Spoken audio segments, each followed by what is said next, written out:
Nobody move, there's blood on the floor.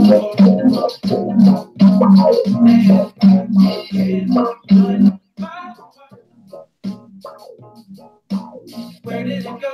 Did I leave it in the cold?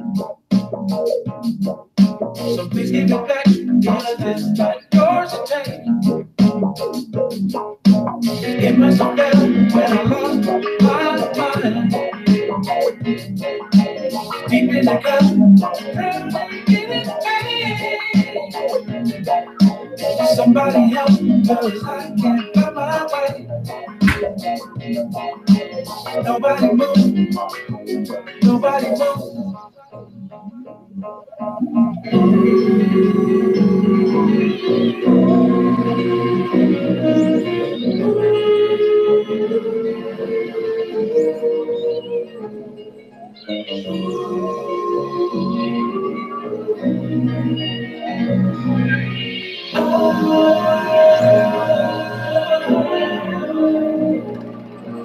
Somebody tell me how I'm supposed to do.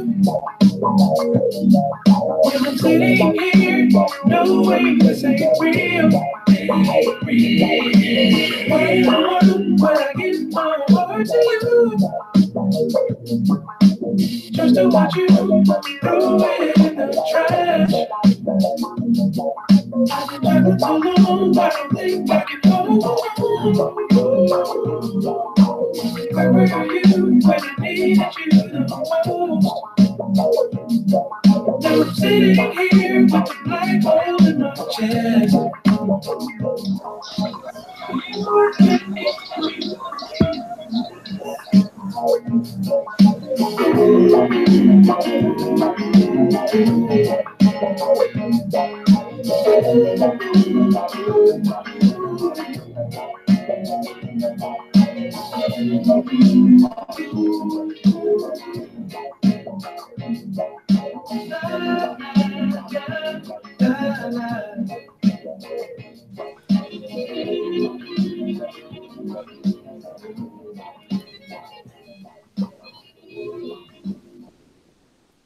Have been massing along the U.S.-Mexican border for months, seeking humanitarian relief. Over the past year, more than 5,000 have sought entry into the United States, a 500% increase over the previous year, but they are not likely to make it into the country.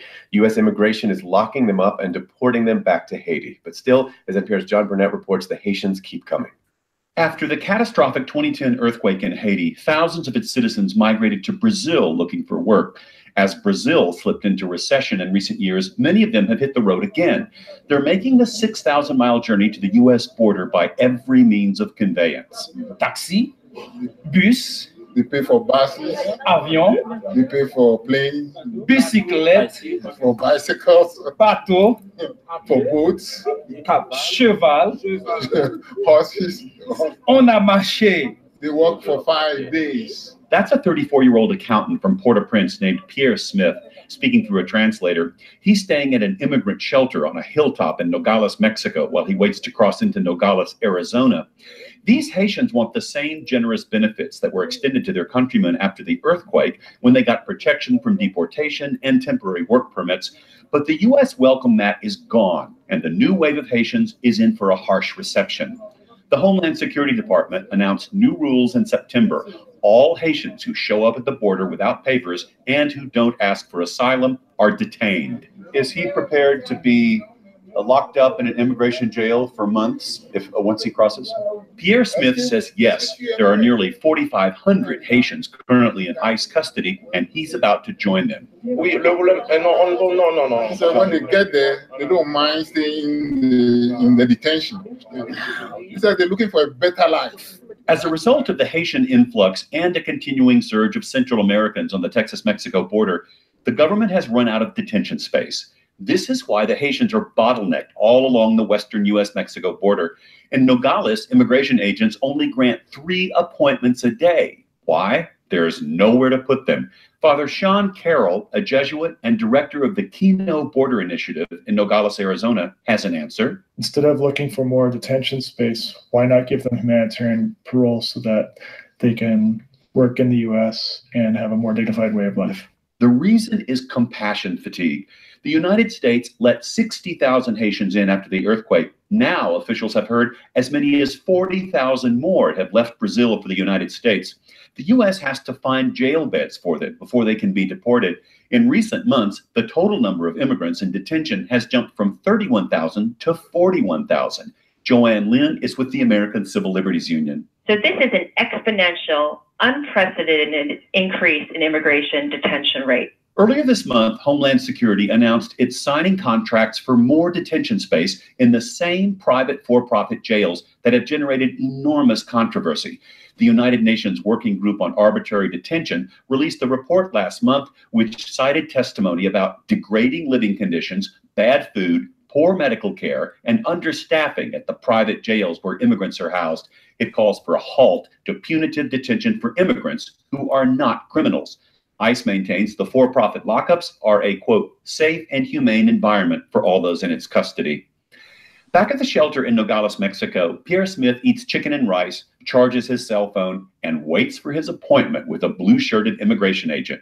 He prays that somehow he'll be able to join his relatives in South Florida. Il est encore mieux de mourir. It's better to die than to return to Haiti. Parce que la vie sera vraiment compliquée pour moi. Because life will be really, really, really difficult for them. The U.S. government had suspended sending Haitians home because of damage caused by Hurricane Matthew, but in recent weeks, ICE has resumed deportations. Since late October, about 200 Haitian nationals have been repatriated, with many more to come. John Burnett, NPR News, Nogales.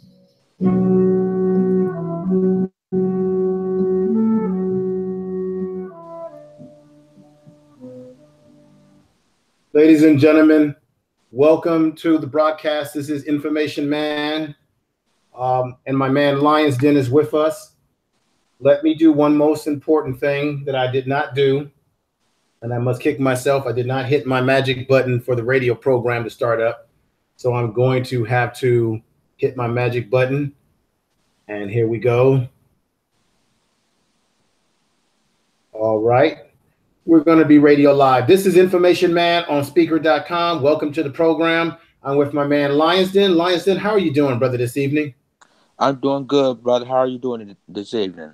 I'm doing fine. Something that really disturbs me right now, and to everybody out there listening in the broadcasting world, speaker.com, everybody out there who may listen to this on iHeart Podcasting, Google Podcasting, iTunes as well, Spotify. One of the things that caught my attention, Lions Den, that really disturbed me, brother, was the fact that over this past weekend, I was listening to a brother. There's a brother that has a YouTube program, Yamin, and I'm going to be bringing that brother onto my platform at some point in time. I may not be saying his name right, but he was talking about putting the rubber, put everything where the rubber hits the surface.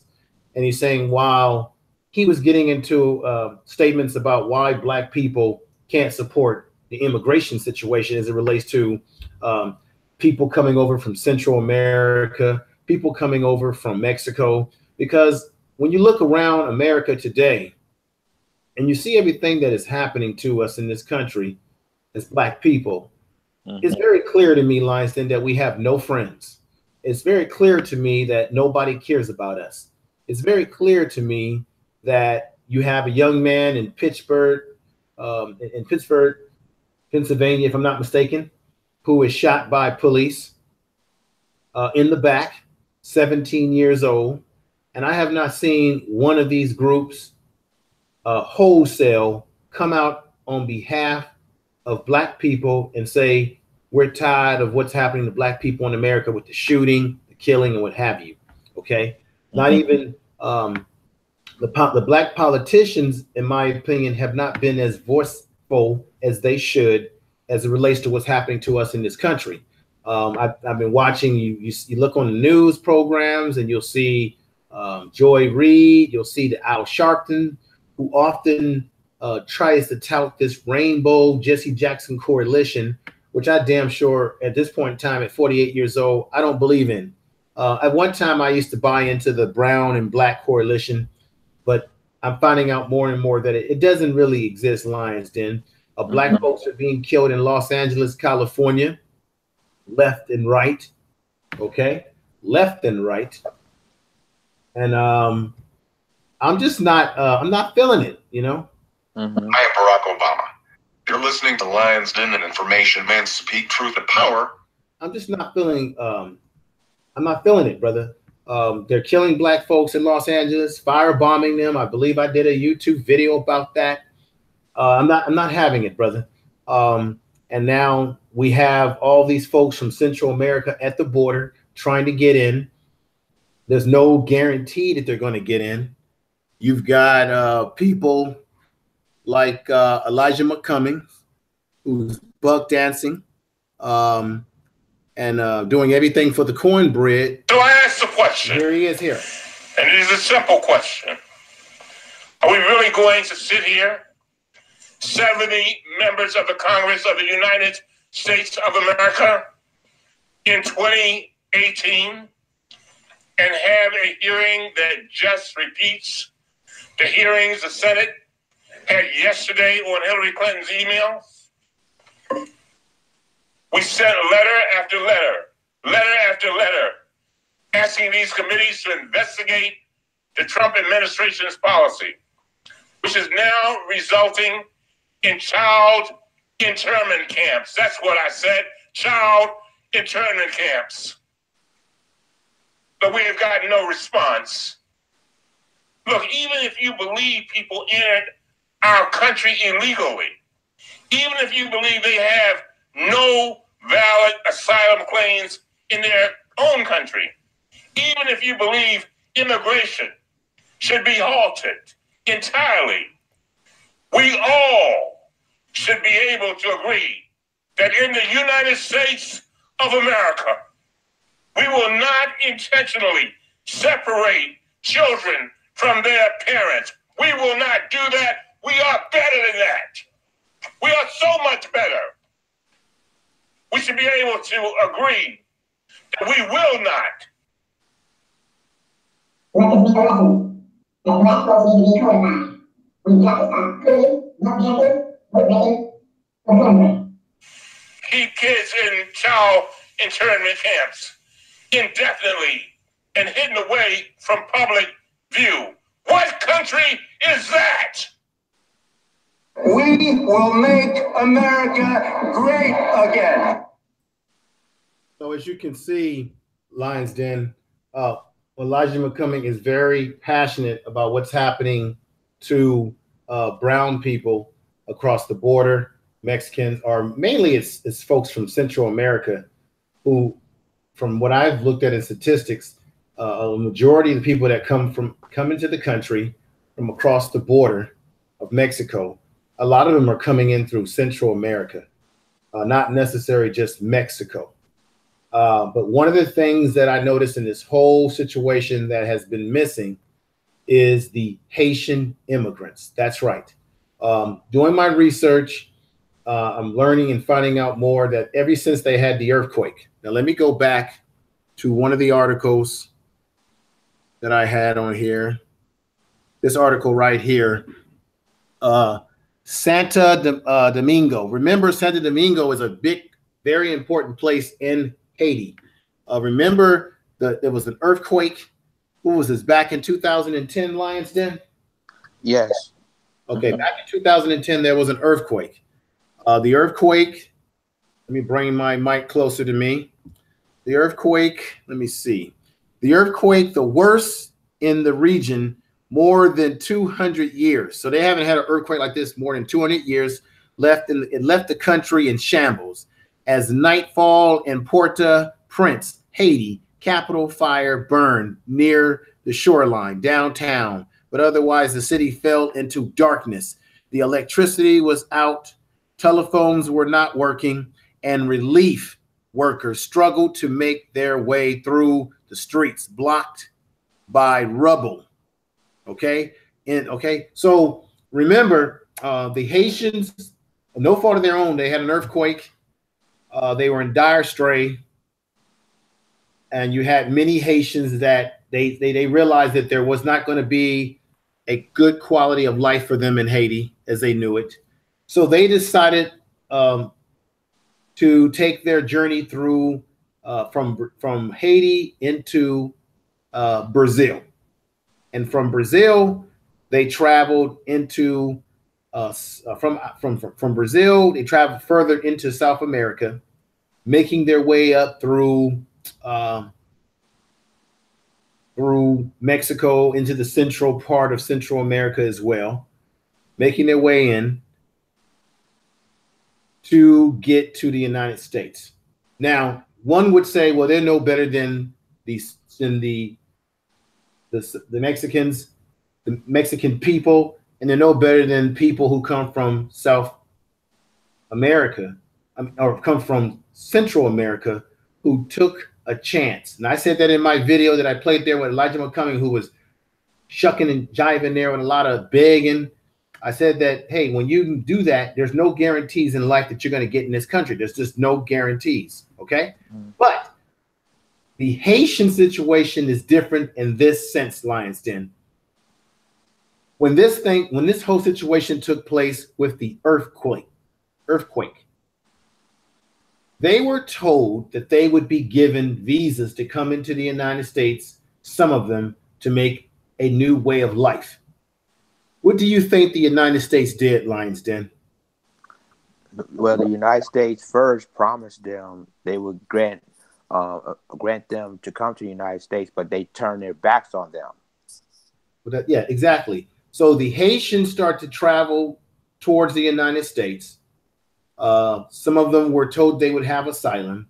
They were deported back to Haiti, where they would be dead. So here you have a situation in which you have a documented situation that Haitian people, Black people in the diaspora of the world, were in dire need. Okay, they were in need. There was evidence of it. The United States government under President granted them asylum in this country, and the United States took it back. And particularly, they took it back once Donald Trump slid his little narrow ass into office. Okay? Once he slid his little ass into office, all bets are off. Everything was off. And the Haitian people were told, we're going to deport you, and we don't want you coming here. That's exactly what took place.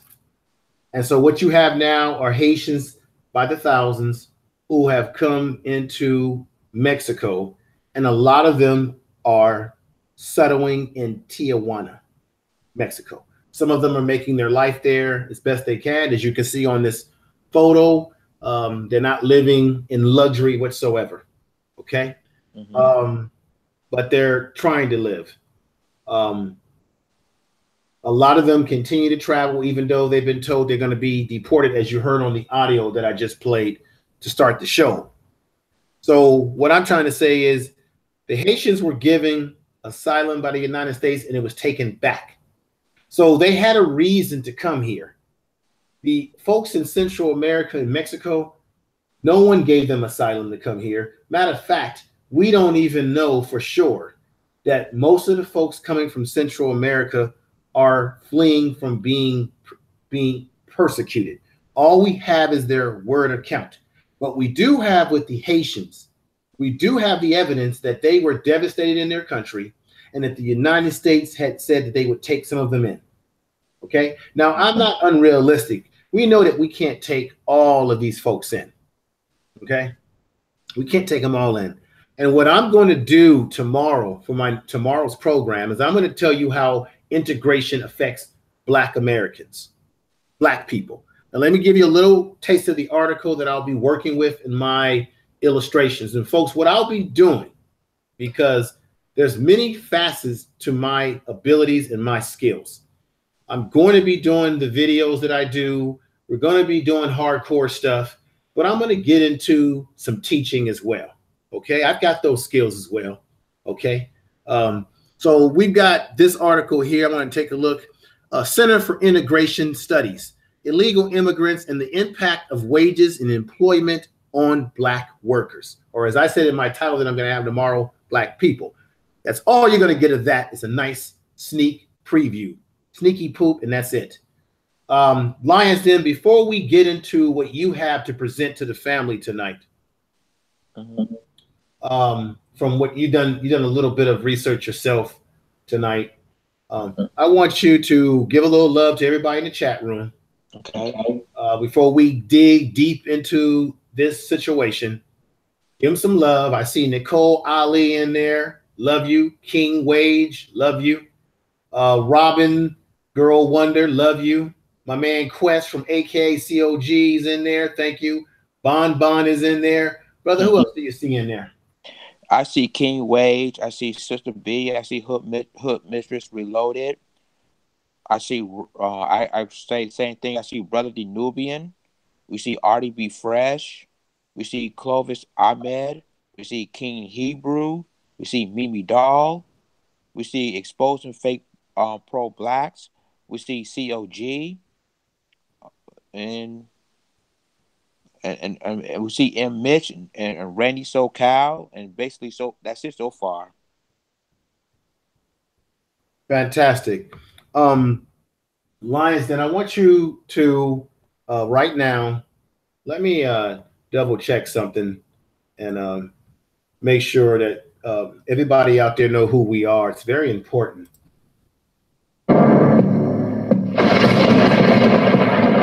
Truth to power. Truth to power. Wait a minute. Where's the truth to power? Truth to power. Truth to power. Wait a minute. Where's the truth to power? Truth to power. Truth to power. Wait a minute. Where's the truth to power? Myself. Nation. And lions. Welcome. Truth to power. Jackling creatures. Thank you, everybody. Everybody in speaker as well who's out there, everybody in the YouTube world, everybody out there listening. Back to the program. This is Information Man and Lions Den. Welcome. That's right. Welcome, everybody. Radio Live. Lions Den, let's get back into this segment right now. What do you have, brother?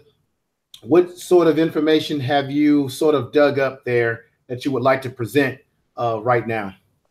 Okay, I got this clip from Interpress Service, which is IPS, and it's all started in it's on April the 30th, which is like no later than 2 months ago.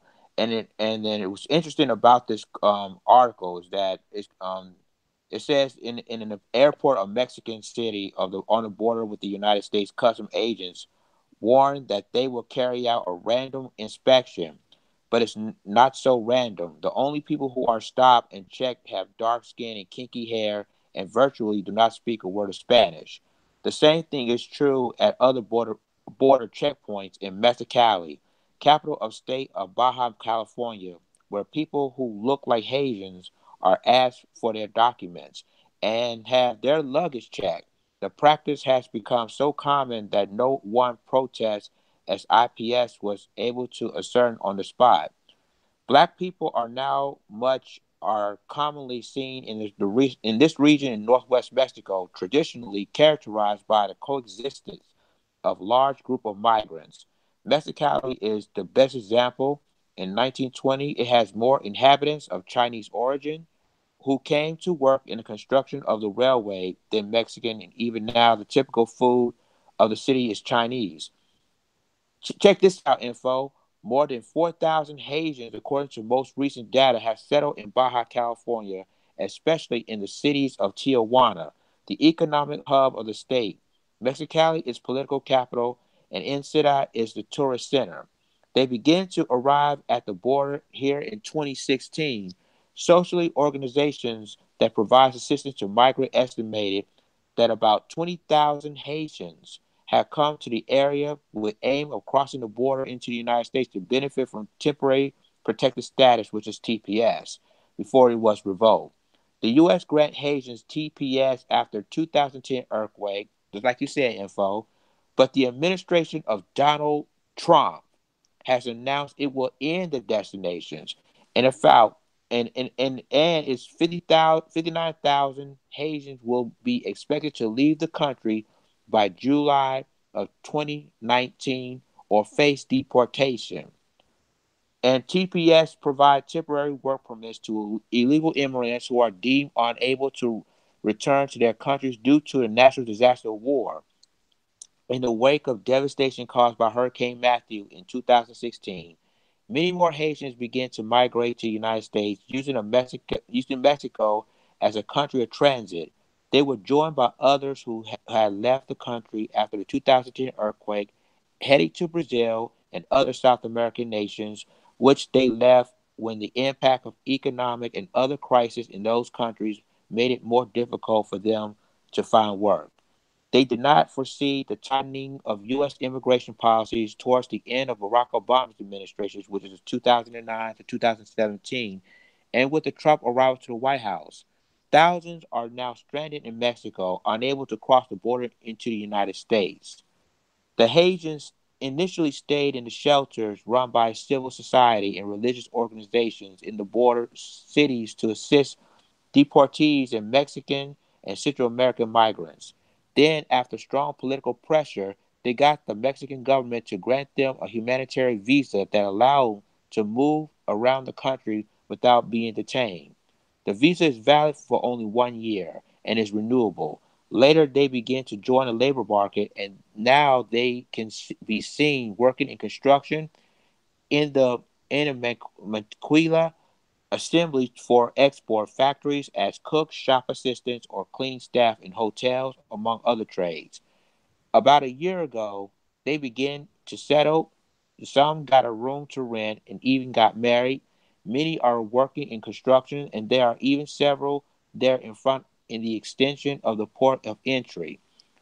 But they have been dispersed. Jose, in charge of the Hotel La Migrante shelter, told IPS, quote, Jose, who asked for only his first name to be used and did not want his picture taken for the article, pointed out that the shelter faces the border crossing of Calexico, where a few years ago there were mobilizations against the mass deportations by the Obama administration. I'm going to stop right there. So, Info, what do you think about this so far? That, when Donald Trump, basically when we first sworn in as president, they telling the Haitian people to tell the 59,000 of them they have to leave the country by July of 2019, or they face deportation at that time. So, Info, what are your thoughts on that?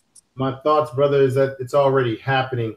I played the NPR clip there, and they're already being told they're going to leave. It's almost like what happened in Israel when you had the same situation where you had African brothers from Africa, East Africa in particular, who made their way through Libya, through Egypt, through the Sudan, to get into what we call Israel today, which is a carved out country, made up country. They were carved out, and they were East Africans were living in Israel and were told that they would be kicked out. Now, from the latest news that I have about that issue is that they're able to stay there. So they say. They're not going to kick them. But I don't see, from what I've seen in Mexico, and I'm going to show you some clips. I'm not hearing that the Mexican government, but then again, you never know what the hell they're doing. I'm not hearing per se that the Mexican government is kicking Haitians out. What I am hearing is that they're coming by the droves, okay? What I am hearing is that they have children too. The narrative that we're hearing in the news, the complete narrative is just about brown people. It's only about Central Americans. It's only about Mexicans. I didn't hear any of the politicians, any of these black politicians talk about the Haitians. Matter of fact, this Haitian situation has been going on for quite some time, even before you start having the people from Central America hitting there. I mean, the Haitian situation has been going on for some time, even within the Obama administration. And let me put one thing out. This man who's advertising for us, Barack Obama. You're listening to Lions Den and Information Man Speak Truth to Power. This man who just advertised for us is responsible. When he was president, they say that Obama actually was deporting more people, that he had a tough policy on deportation, of deporting a lot of people of the brown skin tone, which is one of the reasons why some folks in the black community believe why Latinos really did not like President Obama. Matter of fact, they didn't vote for him in high numbers. And see, this is the thing. When you play around, you get what you get what you deserve. They voted for Donald Trump at high numbers, the Latino population in this country. Now, just like we have problems in the black community when we look at our brothers and sisters that come from Africa, we'll have these strifes, we'll have these differences. We'll say, hey, I don't like the way they treat us. They don't like the way we treat them. And we just keep chasing our own tails and being at each other's throats, which is exactly plays into what the enemy want us to do. And in the Latino culture, they have these sort of tribal issues, because you have people that are Mexican that grew up here in America, who will look down on people from Mexico who come over. I've talked to people that are Mexican that have this sort of view of Mexicans that come from there. You see it permeating through, for example, your boxing matches. You had De La Hoya. Remember De La Hoya, Lions Den? Yeah. Mm-hmm. De La Hoya here in America was seen as a great Mexican hero, right? But yeah. So they didn't have any respect for him because they didn't see him as real Mexican. They saw him as, oh, he's Mexican American, but he's not a real Mexican. So you had a lot of folks in Mexico who didn't really care for De La Hoya that much. So what I'm saying to you is that this sort of tribalism, it crosses different races, okay? Crosses different races, okay? But what I notice is you don't hear the Mexican government intervening on what's going on. You do hear a lot from the United States, deporting people, housing people, and what have you. But I'm sorry,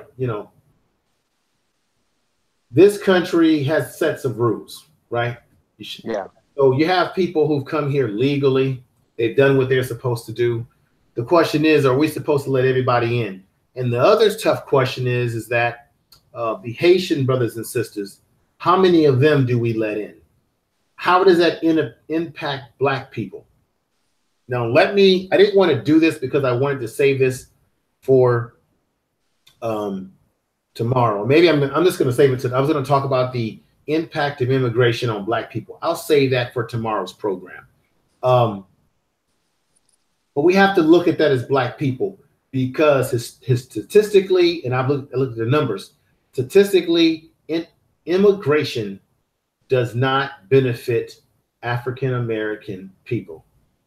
All the laws that are set forth in this country, whether it be for education, whether it be for job programs, whatever, these were programs put together because our people fought hard tooth and nail to get this country to recognize the plight of black people. We are the only ones in this country who were slaves in this country. Now, you had indigenous servants, okay, that came from Great Britain, were white people, but they were able to work off their time and go right back to Europe. They were the criminals that were kicked out of Europe. And for the most part, they didn't endure the sort of inhumane treatment that black people experienced wholesale, you see. Mm-hmm. And so where I'm kind of twisted, where I'm a little indifferent here is that these are black people. And I don't want to see black people in the conditions that you see here on the photo. Okay. I mean, if you just, everybody in the chat room, if you look at this picture, if you didn't know that these are Haitian people, you would think this was somewhere in in America, right? You would say, oh, that's black folks that's black folks kicking back somewhere in Oakland, Detroit, Philadelphia, baby, Baltimore. What the hell's going on in Baltimore? Look at all that trash in Baltimore. I'm serious. You would think that this is some scene out of a place here in America, right? These are impoverished black people on the streets of America. And this is in Mexico, okay? And I'm gonna I'm gonna let everybody see something real quick. So let me come over here. Lions Den, give some love in the chat. Oh, Lions Den, for the sake of the program, let me do something real quick. But we got to get a little love from folks in there and see. Just hang on for a moment, because we got to give everybody love in the chat room there. We got to show people love. And Lions Den, can you? Why I set this up, brother? Hang on right here. Let me see. Can you give us some love in the chat room, brother? Okay, I got you. Let's see here. I got a shout out to Bonafide 1970, Sister B, COG, King Wage, KD84, Hood Mistress Reloaded. Let's see here. Sonya Seeds, Mimi Doll, Gap Talk Media, Sonya Seeds, Aya Johnson, Astarte Jones, Mrs. B Life, Regina Davison, Bon Bon, Filthy Frank, Makem, Black Justice 32. Hey, Black Justice 32. Black Justice 32, welcome. Make sure you subscribe, brother. Or brother. Lions Den, or has anyone put anything in the chat that have they spoke their mind to the issue, brother? Yes. Hood Mistress Reloaded just said, quote, I assume that was in the mother continent of Africa, the falsehood that they are poor and malnourished. King Wade just said about Oscar De La Hoya. He said De La Hoya is a moist boy. Okay.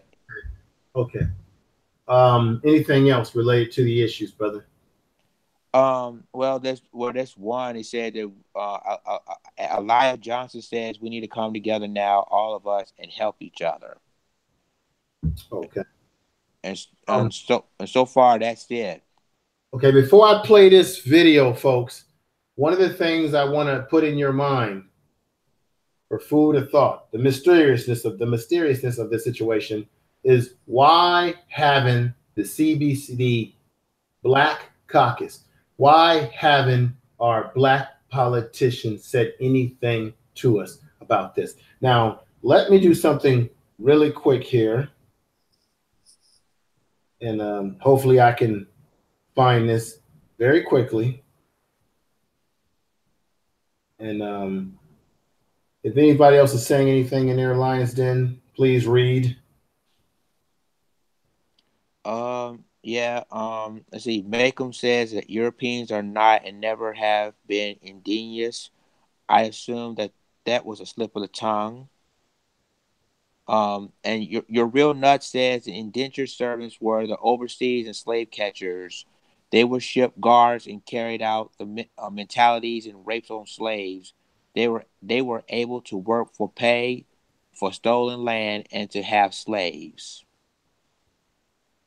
Okay, let me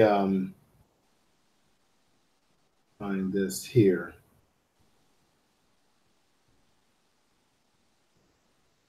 Let me see. Let me go ahead and play this video. And let me just tell you guys something right now. This is no funny matter at all, what's happening. Okay? Damn it, I said this is not funny. Okay? Damn it. It's not a funny matter. People are going to laugh. Black folks, when we're living in these kind of conditions, people laugh at us. I think black people, we should never laugh at each other when we're in poor conditions. How many of you, come on, let's be honest. How many of us, we're all guilty of this, have seen people of our own ilk, and we've laughed at them, we've made fun of them. Hell, look at what's happening in America when you have Black people working on jobs and you have people of other races slapping us in the face, and you've got Black people putting it on World Star. Okay, Black people filming and laughing. I think I watched a video one time where a sister was being beat up in some pizza parlor by the guy who owned the establishment, and you had some, you had some jack-a-leg individual, jack-a-leg preachers, watching, filming, and laughing and giggling. It's not funny. It's not funny, damn it. So let me play this here, because it damn sure ain't funny what's going on. Tijuana. But in September, U.S. officials announced a change in policy. Haitians would no longer be granted humanitarian parole. Facing deportation to Haiti if they crossed, many Haitians opted to remain in Mexico. Nixon Pierre arrived in Tijuana last December, 4 months after leaving Caracas, Venezuela, where he had been studying medicine. The choices have not been easy ones. Fue una decisión difícil porque primeramente no tenemos a nadie en Tijuana, no tenemos familia. De mi primo teníamos nuestra familia que estaba esperando a nosotros por allá. Yo personalmente gasto más de $5,000 hasta llegar aquí. Mi primo también sale de Brasil, gasta más de $7,000. Philocles Julda now has a job at a maquiladora and a place to stay. Though struggling and away from family, he said he is better off than when he first came to the city. Yo me siento un poco mejor porque antes, pero yo estaba en albergue. Cuando yo estaba en albergue, yo veo que las cosas es difíciles para mí, porque es difícil cuando la mayoría de las personas viven juntos. No es una cosa buena, pero como la persona estaba en las dificultades, pero de cualquier manera se vive así, pero no es una vida perfecta vivir en albergue. Estamos en la iglesia Embajadores de Jesús y lo que se le conoce la Villa Haitiana. La Villa Haitiana son unas pequeñas casas que nosotros estamos construyendo para nuestros hermanos haitianos que se quedaron atrapados en esta ciudad de Tijuana. The pastor has been a strong supporter of Haitians. Even as other shelters have shut down, he has continued to house them at his church and is building small houses for them. The residents say that life is hard in Tijuana, but it beats the alternative. Nadie quiere regresar a Haití porque la verdad las condiciones de Haití son muy difíciles. Ahora, ¿quiénes están deprimidos? Bueno, los esposos que se quedaron aquí y sus esposas están en los Estados Unidos y saben que es muy difícil que ellos puedan llegar a los Estados Unidos. Los que están solteros, bueno, son más optimistas porque ellos ya tienen una visa humanitaria y pueden hacer su vida aquí. Nixon Pierre said he never planned to live in Tijuana, but while he misses family members in Haiti and Venezuela, he is adjusting to his new life. Bueno, en la vida nunca diga nunca, porque nunca se sabe. Entonces, como me gusta decirlo, y me considero como ciudadano del mundo, pero vivo en cualquier país del mundo. Entonces, como Tijuana me da la oportunidad de vivir aquí.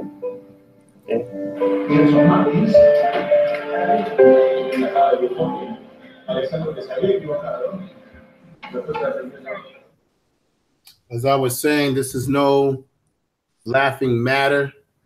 This is very serious. What's going on there with Haitians and in Mexico, what's going on with the immigration policy. And once again, let me play this again for you for the full effect.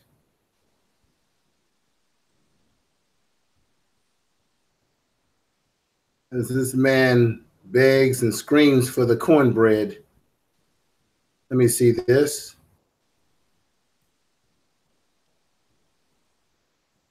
He knew that he would, if he could end the divide between the North and South without freeing the slaves, he said he would do it. Get Bell's Capitalism and Slavery. It tells you all about it. It's a legal brief book. Bell's Capitalism and Slavery. Just passionately, this is the United States. You goddamn right, it's the United States. Mom's at risk. And it's unfortunate. Bring it back here. Caucus. Wouldn't it be nice if the Black Caucus and all these Black representatives, who, by the way, work for us, Black people, we do not work for them, but yet they have done nothing for us. The question is, what are we getting for our votes? Because I haven't seen many of the Black politicians be this frantic, this upset over an issue related to Black people, particularly Black men being killed in this country. When have we seen Black elected officials or any goddamn officials get up in any chambers across this country with the passion that Congressman Elijah McCummings just displayed in this video? I find it appalling that our Black politicians have not stand up to be counted when Black folks are catching hell in this country. Now you've got Black men that have been killed. I believe, and no, I don't believe because I did a video about it. You got to go check it out about how you have Latino gangs. There's no Black and brown coalition. That's a lie, folks. You have Latino gangs that have been given a green light by the Mexican mafia to kill Black people in the... Well, let me stop that right there. You can see my passion in the video. You can see my discontent for Black politicians. But as it relates to the Haitian issue, you haven't even heard Black politicians, Lions Den, talk about what's happening with how the Haitians were treated as it relates to the fact that they were at one point in time told to come to the United States. They were at one point in time were given the impression that they would be able to get safe passage and haven in the country. I am going to remit, these are Black people. They speak a different language. They're in a different culture, but they're still Black people in the diaspora of the world. However, I'm going to show you tomorrow how immigration, it impacts Black people in America. When people come from other countries, I'm going to say it again, 9 out of 10 times, they don't come here to be our friend. They don't come here to shoot the breeze with us. They come here to compete and kick ass. I was listening to a brother on Search for Uhuru coming home today. He was interviewing a brother that I've got to get on the platform, Lions Den. And the brother said that people in other countries have this view of the United States that they have an inherent right to be here, that they have an inherent right to come here any way they want, whether it be to sneak into the country, whether it be to come in legally, whatever. They feel that they have an inherent right, which is why I believe that when people do come here and they feel that they have an inherent right to be here, which is why they can disrespect us. Now, the world, and the reason why, if you want to understand why we're disrespected in some cases, is because all you have to do is look at our movies, look at our TV, and look at how we even betray ourselves. If you walk around with your pants below your ass like you got a bowel movement, if you carry yourself in an indignified way, use improper language, if you allow yourself to be betrayed on television as a pimp, a whore, which is why I'm glad that Black people stood up and made Superfly the bomb that it should have been, a disastrous movie that it was. And I didn't go see that damn movie. I had no intention. When you allow yourself to be betrayed in a buck dancing manner, those images go out to the whole world. And people begin, and we cannot deny this, and we cannot run away from this. When images of how Black people are betrayed in America are negative images, those images go out into the world, and it says to the world, this is who we are. It gives the impression that this is who we are. And we have to understand that.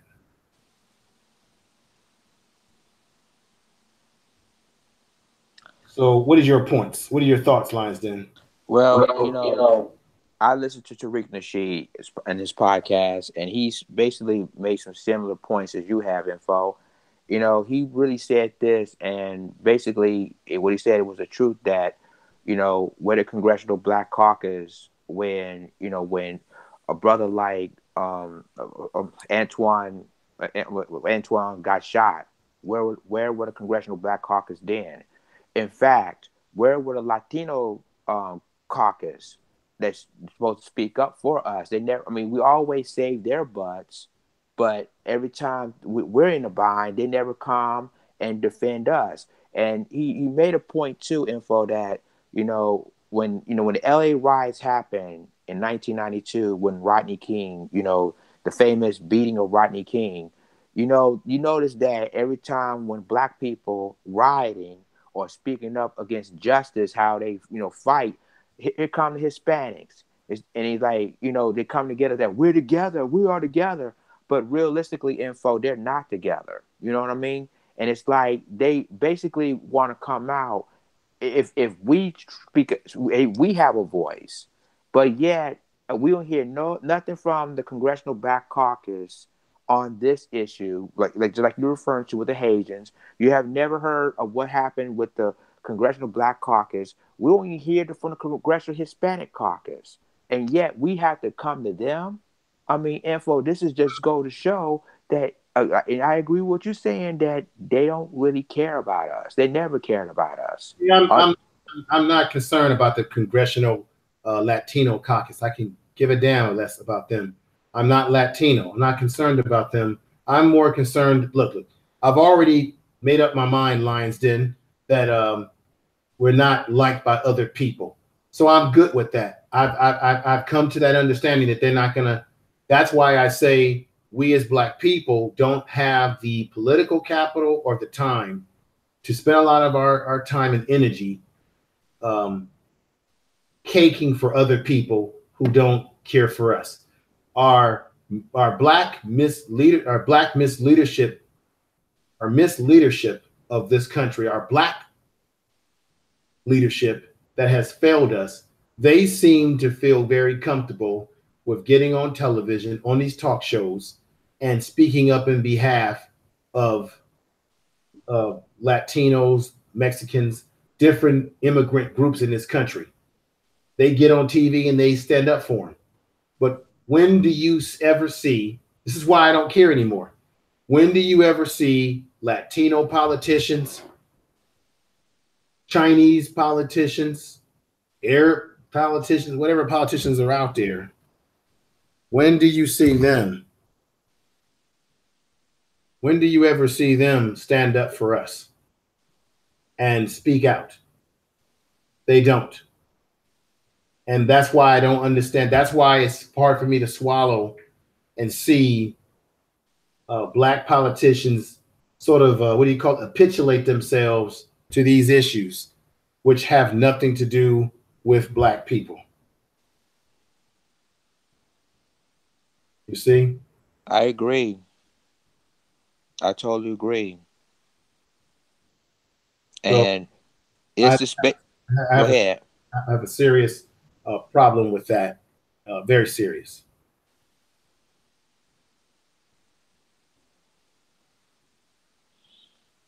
You see, the only problem with that is that, basically, and we all know we're on our own with this one.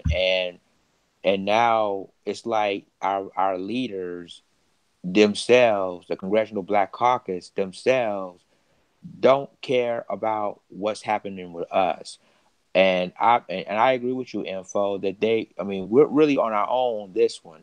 And now, since we as Black people just need to say was, we ain't gonna help you anymore. You're on your own. When something happens, y'all on your own. When basically y'all don't care about us, so why should we care about you? Why should we care about y'all? But at the end of the day, you put us under the bus. And as far as Congressional Black Caucus, like and Congressional Black Caucus, where were you guys when unarmed black men and women been murdered by police? Where were you guys? It's funny that they don't never say anything like that, but yet y'all wonder when it comes to the immigration of Hispanics, you know, breaking up the families. You guys are going. You guys gonna be saying, yeah, let's do it for our babies. Like John Lewis when he said, let's do it for our babies, but that's not your babies. The babies is when unarmed black men and women being slaughtered or killed, and yet you call the Hispanics your babies. Come on, man, please. This is the bottom line. It's just this simple.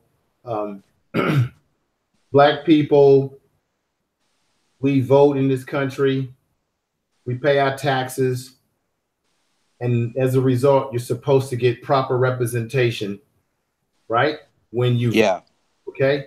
I remember Keith Newsom was going on his channel, on his program, about how he wasn't when we had a brother Chris Basin on the program, and I asked Chris Basin a question as it related to Obama, and Chris Basin said he wasn't expecting to get anything out of Obama.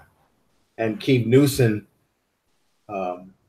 basically said that that's unacceptable for us as black people to have that kind of attitude, because we should get something for our votes. Our votes should not be taken for granted.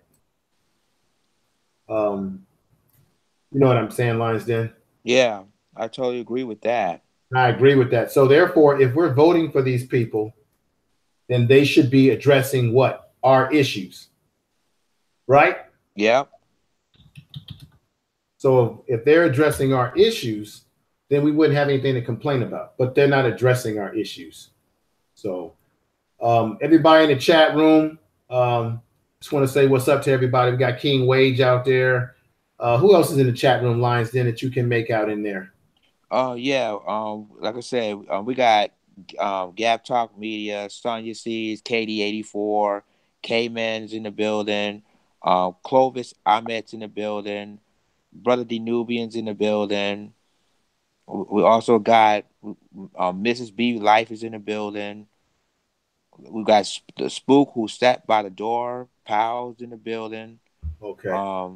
Any of these good folks that's coming in here, if you're new to the channel, go ahead and subscribe, hit the bell for notification. We're trying to build something here. We're all a part of the True Royal family, baby. And you guys are part of that royalty. All of you who are coming in that are new to the channel, definitely subscribe. You're welcome here. We got, what's the brother name here? Melanated Melody. Yes. Melanated Melody says, hi, information man. How you doing? I appreciate that love. So definitely spread the word to other people in the YouTube universe. I got my man. How can I forget my man? KD84. KD84, brother. Good to see you. I see you got a new avatar, brother. I like it. I like it. Sonia C's. Wow. Good black folks in here. Who's the other person in here? Is it Keisha? What's this? Hills? Yes, Keisha Hills. Keisha Hills. I'm bad with names, but I'm going to do the best I can. We got Chris Smith in the house giving up the 2 thumbs up with the 2 fingers. Thank you, brother. We got Bonafide. A lot of good people. Can you read in there what Bonafide is saying, and anybody what they're saying in the chat room? I think Bonafide is saying our votes are being taken for granted because we don't hold our politicians' feet to the fire where our pressing issues are concerned when it comes. Yeah, you're right. You're right, Bonafide 1970. We don't hold them accountable. And that's what I'm just saying here. When we're voting for them, we should get something out of our vote. So if we as black people are saying, look, you need to address our issues just as vehemently as you would anyone else. Okay? Exactly. The Haitian situation, I'm indifferent because it's still black people being mistreated. Okay? Can they all be in this country? I'm going to be honest and say to you, Lions Den, no, they cannot. Because when you allow people to come into this country, 1,000 here, 1,000 there, the question you have to ask yourself, when does it stop? And then where are all these people going to get housing? Where are all these people going to get jobs? Because let me tell you something. Lions Den, we got a housing crisis in this country. I'm going to be doing a live stream about that. Okay. So where are all these folks going to be housed? What cities are they going to live in? Because they're definitely not going to live with rich people. They're definitely not going to live in white neighborhoods that are of affluence. You know that, brother, right? Yeah. 9 out of 10 times, who communities do you think they're going to end up living in? Come on now, let's be honest. Let's not be ashamed. More than likely, they're going to live in the poor neighborhoods, obviously. Brother, anytime you have immigration like this, a lot of times these people end up moving in black communities where black people have been living all their goddamn life. You can look at Oakland, California. You've got immigrants that have migrated into Oakland, taking over areas in Oakland that were once black. You've got the situation in Los Angeles where black people are a done deal in Los Angeles. Hell, we're a done deal in California because we got groups squeezing us out. When these groups come over here that are poor, don't have a lot of education, they end up living in neighborhoods that they come to our community. Right. And then now that becomes the tension, brother, that begins to build. Everybody in the chat room, do you understand what I'm trying to say? The spook that's sent by the door. Read what he's saying, brother, if you can. Okay. It says, he says that I believe Black Americans should worry about Black Americans' issues. Only these other groups of Black people come here and practice tribalism against us. Amazing. And he also continues saying is that I'm in Atlanta and we have tons of Somalians and Ethiopians here. They hate Black Americans. But you have to, before we can just say they hate us, where does it come from? So you got to always understand the origins of why something is what it is. Why do they, can anybody in the chat room break down why you think they don't like us? Where does that come from?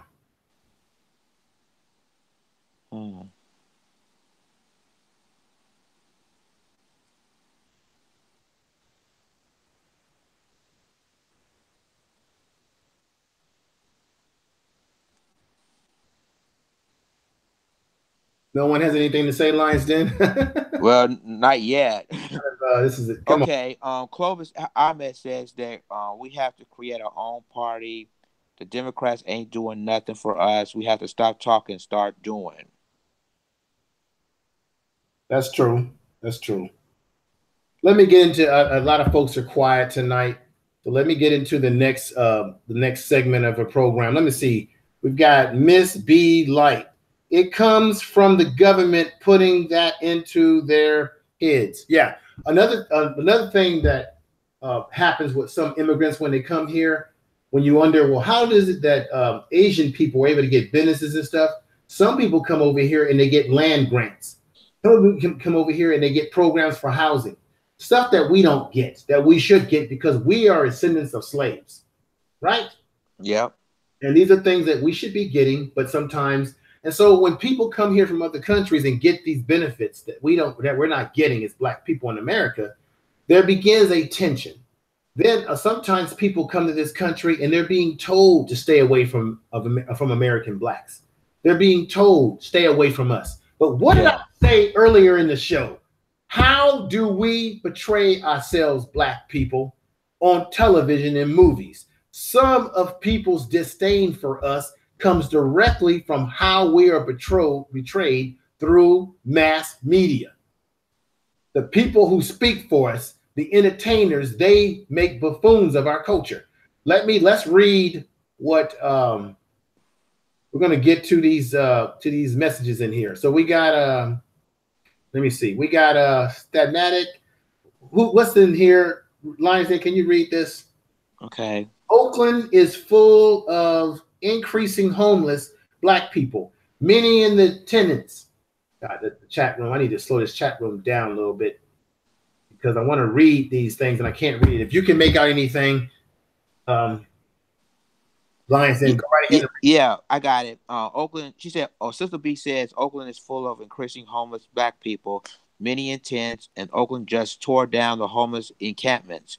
But Oakland's mayor declared a sanctuary city and said she will go to jail over it. Bonafide 1970 says they don't like us because we clearly do not appear to like or respect ourselves. That is reflected in our horrendous misrepresentation in the mainstream media and nonsense websites like WorldStar. Okay.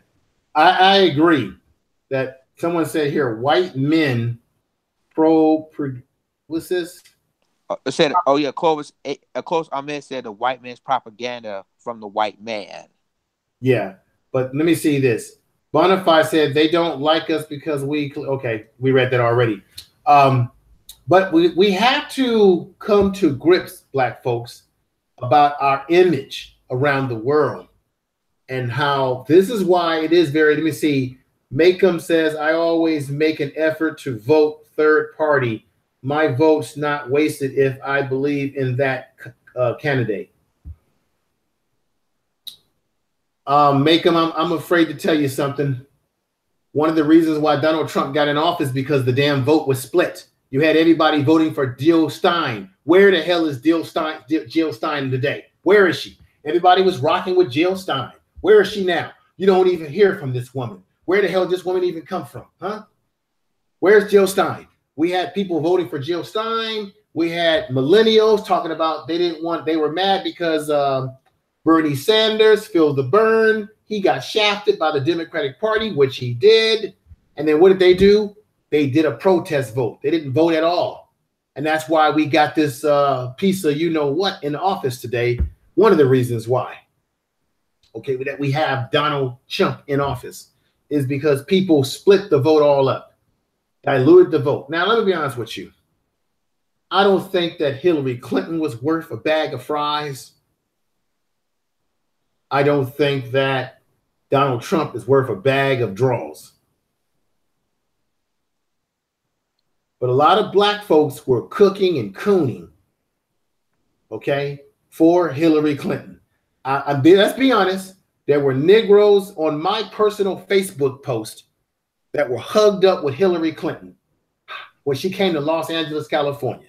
They were happy to be hugged up with her, taking pictures with Bill Clinton. You got Negroes probably throughout YouTube that talk all this black power stuff. And as soon as Bill Clinton or Hillary came to town, they're taking photos with the son of a bitch. You know what I'm saying? You got the Breakfast Club, which is a disgrace, getting on there talking to Hillary Clinton about some goddamn, let me be civil here, talking to Hillary Clinton about hot sauce when black folks got more pressing issues than hot sauce. You got one lazy reporter called Roland Martin who did a segment with Hillary Clinton where he got up and started buck dancing with Hillary Clinton. Let me read what Bonafide 70 is saying. If we use proper as you do, my brother, social media can serve as a powerful pushback against the mainstream media. We can control our own image through this platform. Yes, we can. That's why I'm doing what I'm doing, sister. This is why I'm doing what I'm doing, brother.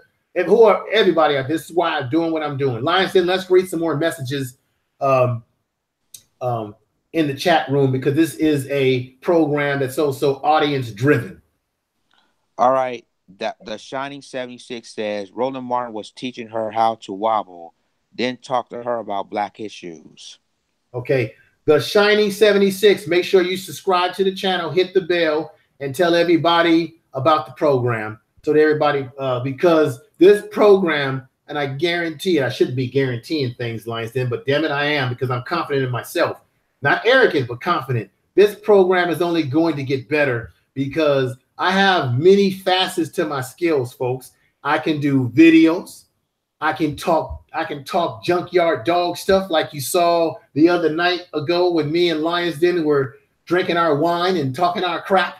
I can get junkyard dog. I can talk a little smack too, KD84. You ain't the only one, brother. I can get nasty with my tongue. Matter of fact, like I told everybody, we've been doing a mild program. When we were on Blog Talk Radio, we were junkyard dog. Okay, you can't be that. Right, we ain't no joke. You can't be that junkyard dog on YouTube like we was on Blog Talk. And then I can do. Everybody checks out my man Keith Newsom when he gets up there and talks all that science and stuff. Hell, I can talk a little something. I went to school. I got a couple of tricks in my bag too for y'all folks that I'm going to be cracking down on y'all. So I got some skill sets. We're going to do it. We're going to do all different facets. Research. I know that Lisa and I know that True Royal Family, they do a lot of research too. Guess what? I can do that too, folks. I can break down statistics. I can get deeper. I can do all those sort of things. I'm a faceted type person. We're very faceted. So what I want to do with this platform is show y'all all different facets of what we can provide. We can, provide to the public in terms of content. And my man Quest, aka COG, brother, we need you to make a theme song for us, brother. I need to talk to you privately and find out how much you're going to charge me for a small theme song for the show, brother. So we had to talk about that at later. And I know you're into the music thing, brother. So we got to talk about, I need to give me some music that's completely designed so that I don't have to worry about YouTube sending me copyright reports about you use this music. And don't worry about it. It's just that you use this music and we're going to have to just evaluate things, Mr. Information Man. Okay, let's read some more. Okay. All right. I'm going to go ahead and go back because these are great questions. Yes, give them. King Wade says this. He says we shouldn't vote until we get reparations and protection. If we don't get it now, it'll be given when we rule the world again. When we rule the world again.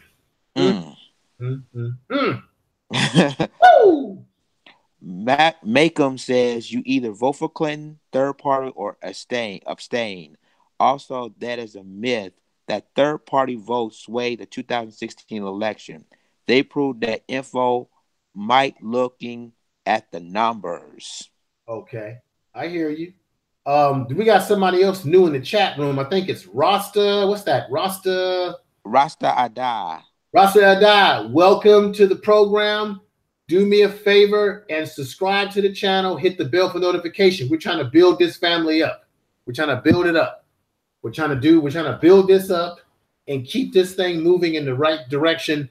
And I'm going to say it again, as always, I want to thank everybody. And I do mean everybody that has been supporting myself and Lions Den for the time that you've been with us, because I really appreciate it. I'm going to give you all a clap.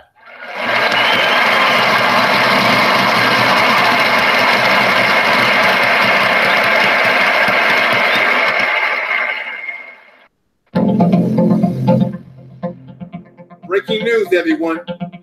Breaking news. Breaking news. The breaking news is that we're going to go on to the next video that should open up one's mind.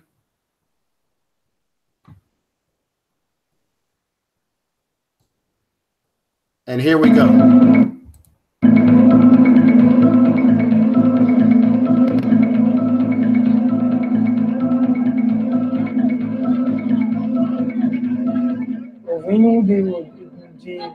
De um lugar bem pertinho do principal favela que existe no Haiti, é Sul-Soleil. É muito perigoso este lugar. Mas eu não queria voltar.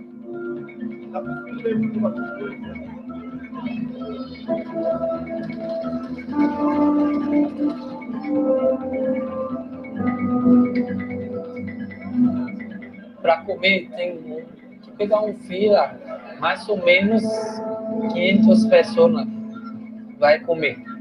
Depois você comer e sair fora.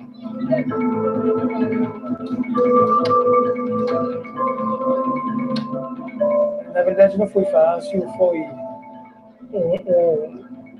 uma trajetória de até 5 países até chegar aqui no México. É um problema, estava lá no Panamá. Todos os polícias vêm pegar todo mundo lá, fazer 4 dias lá, sem comer, sem água, sem nada. Tem que tomar água lá para baixo. Para cruzar essa fronteira entre Costa Rica e Nicarágua, nós tive que pagar até $1.300.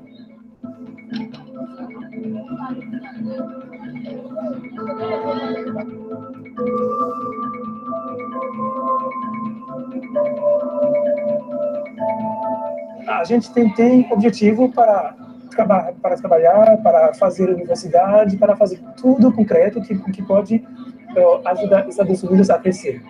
Mas porque eu acho que uma pessoa que já comete um crime, que já fez violência nesse país, não vai ter direito para entrar. Isso é uma coisa legal, se é que sim, mas nós que não temos culpa com coisa ruim, por favor, assista nós para entrar.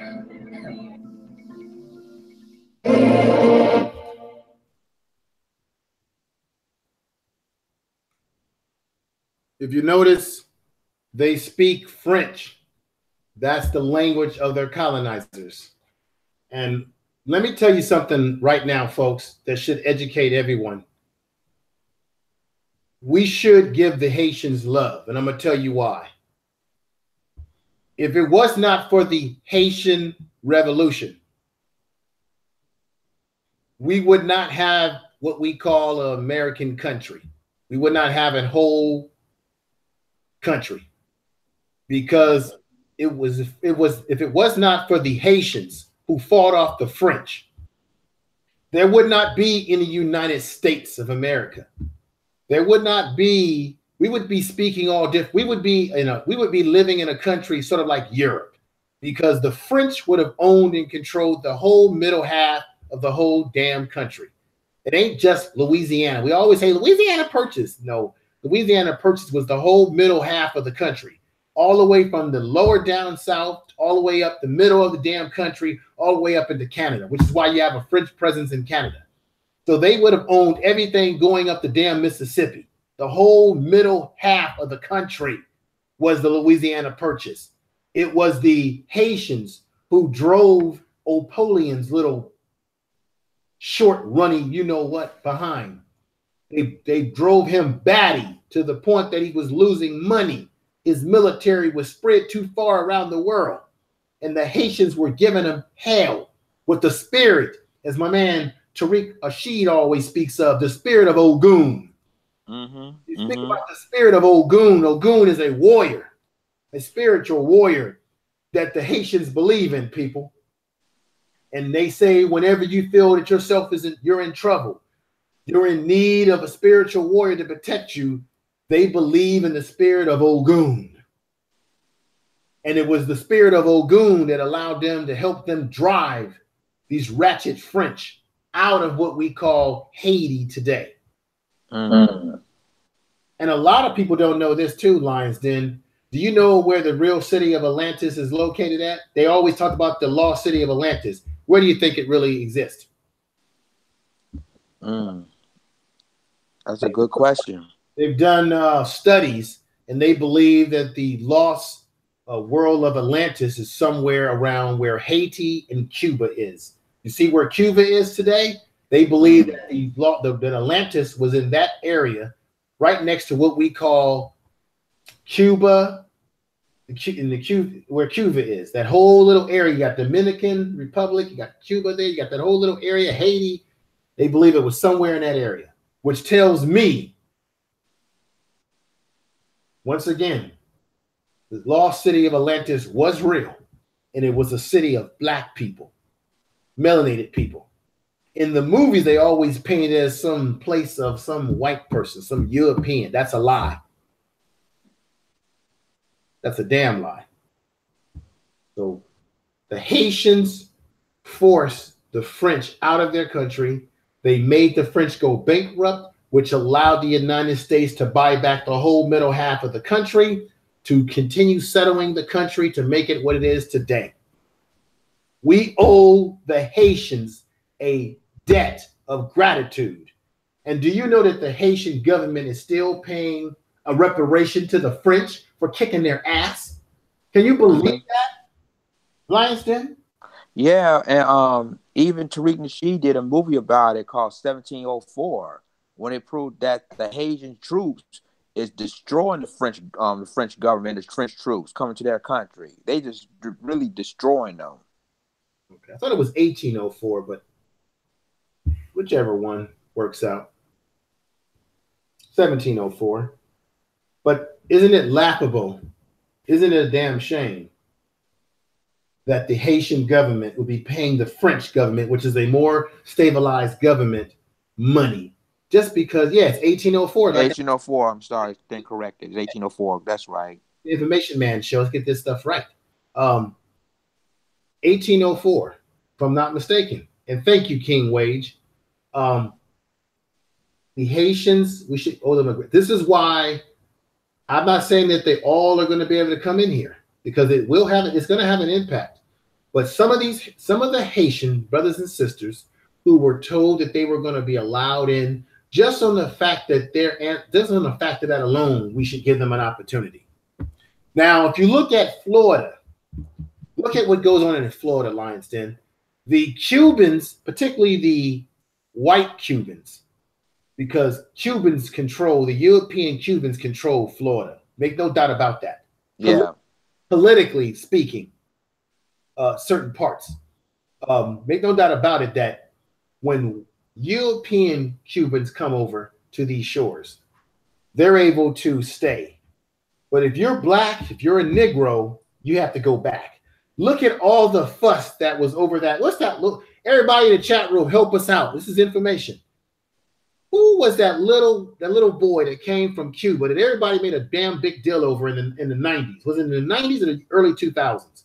Somebody in the chat room, I know y'all remember this. Who was that kid again, Lions Den? Info is Elian Gonzalez. Elian Gonzalez. Now, do you remember what was going on with Elian Gonzalez? Break it down if you do. Yes, I remember it correctly. If his mother and him left Cuba, and his mother died trying to make it to the Florida Keys. So the families of Elian Gonzalez took him in.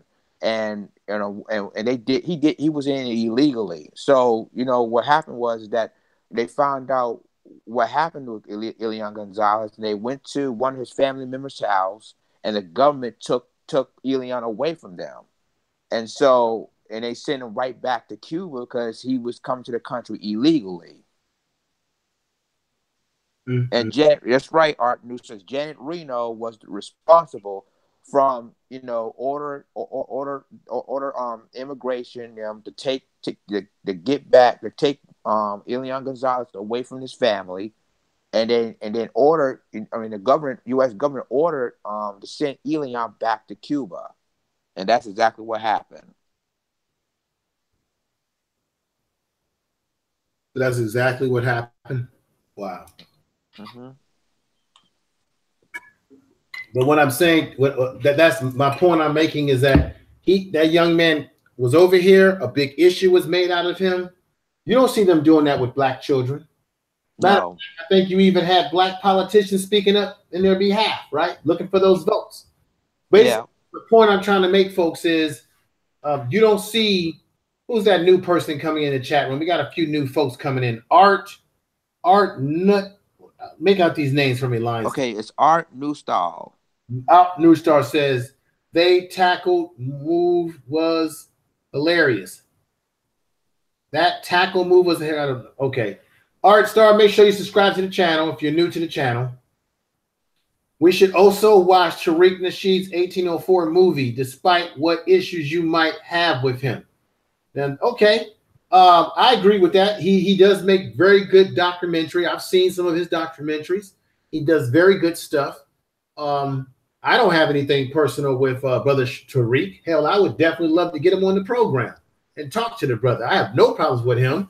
The only issues that I have for us as a people, as a race, is that we got to stop arguing and bickering with each other.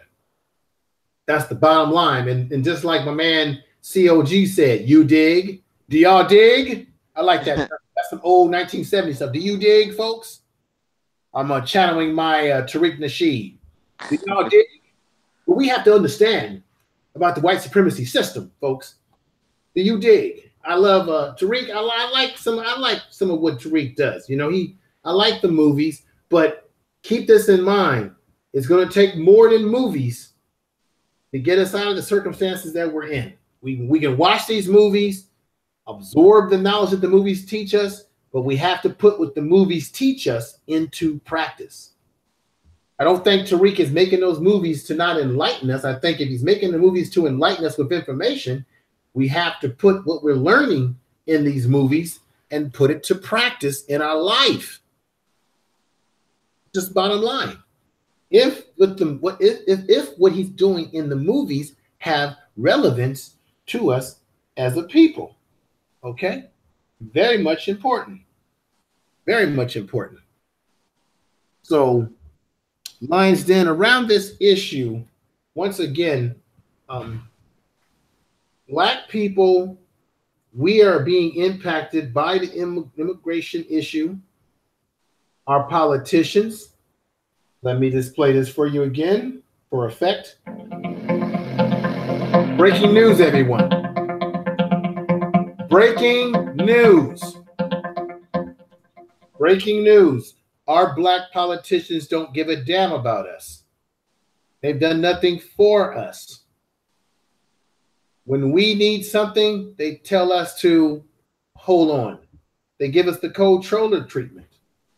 They're speaking up and talking up for people who, for the most part, are not riding with our issues. And that's why I said they're not showing any passion towards our issues. Now, in my personal opinion, a lot of these politicians are simply looking for a voting advantage.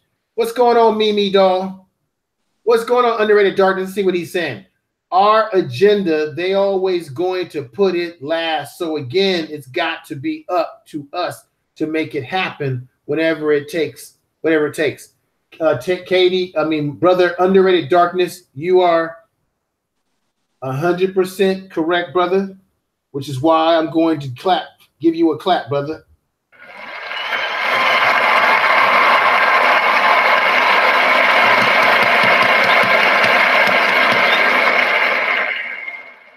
Information is power. That's why I'm going to do that, because Underrated Darkness is correct. Nothing is going to change unless we change it. Nothing is going to change unless we're willing to stand up, speak out, and actually willing to take the steps to make it change. The first thing we could do to make some changes is get rid of all these dusty, crusty, and rusty Black politicians that we have. Would you agree with that, folks? Let me see. We got another person in the chat room. Her name is Cookie. What is this, Lions Den? Her name is Cookie Prime Rose. Prime Rose. Cookie Prime Rose. Okay. U.S. immigration automatically allows Cuban refugees in and refuse all other Haitians refugees challenged this double standard and causes the change in 1994. You're absolutely right. It's a double standard. And what's happening in the border as it relates to Haitian people is a double standard. Now, who else is it? We got Katie, we got COG, but who's the other person? We got Kim Curves. We need to pick up a trade. We need to pick up a trade. What type of trade? Is that on the subject of the program tonight? What kind of trade are you talking about, Kimmy Curbs? Elaborate on that a little bit more, sister. What's the now we got another message, Lions. Then do you care to read that one? Yeah, this is from Jill Gillette. She says, yesterday I got really upset when I heard they changed Jim Crow to Juan Crow, as if we have the same struggles. Hold on, same struggles. It really pisses me off of how these immigrants and others bite off our plights. Mm-hmm. It's true. It's true. But and this is just a little bit of a button here. Now, this is the food for thought, folks. Do we have any right to criticize or talk about other people with our own? What's going on, Lions Den? Let's see. I'm trying to see something. Oh yeah, look. Oh, Mimi Doll. Let's see here. I'm trying to get this together. Okay. This is interesting info. Brother Danubian says, I don't like how he promotes marrying mulattoes with white supremacist mother over real black women. Whoa. What are we talking about, Lions Den? What are you talking about, brother? I'm just reading what the brother says in the chat room. Okay. I was in the middle of making a statement about something, so that's why I didn't seem to fit with what I was getting ready to talk about. But is he talking? Who is he? What is it? What is that relating to? Who is that relating to? That's what I'm saying, but I don't know, brother Dubian. Can you maybe elaborate a little bit more? I'm a little confused with where you were going with that statement. Let me see. Bonbon said, I apologize. Oh, yeah, you're apologizing, Lions Den. Okay. I don't know where we're going with these statements. Poison food. Now, who is it? Poison food, GMOs, Monsanto's, chemicals. Everyone is sickly and numbers would get out of here if we could. Yeah, if we could get out of here. I just found out today listening to a brother on a brother from the IBO. What was that organization? It's a sort of like a Pan-African organization. He said that you got about 10,000 African Americans who have transported themselves to Ghana, but yet they're not owning or building any infrastructure. And I find that like very like, whoa, that's not good. If we're moving there, we should be buying land and building the infrastructure. So I don't know what's up with that, but doesn't sound good. Okay. What else is being said in the chat room, Lions Den? Okay, Art Newstall said, excuse me, Art Newstall said, could it be possible, anything possible said about Haiti could be a snowfall effect for inspiring black people? Could it be a snowball effect, you're saying? Yeah, that's what he said. Could it be a snowball effect for inspiring black people? Hell, I think Real Aaron Collins would say that Trump has sort of been the catalyst to sort of make us come to, you know, come to a reality about our circumstances. You know? Mm-hmm. Now let's hear let me check this out right here. Check this out. Let me play this little video right here for everybody and get your opinions.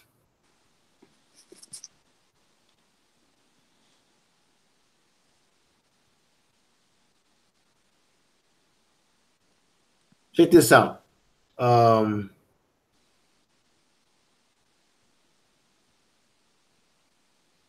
This is that DACA issue, right?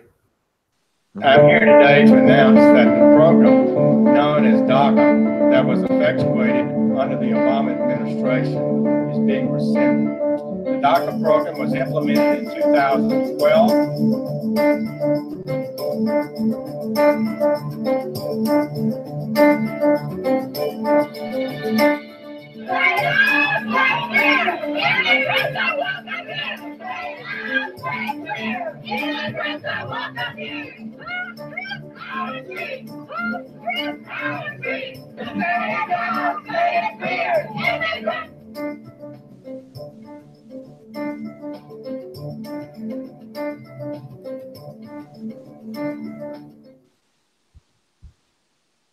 Okay. And then we got another one here.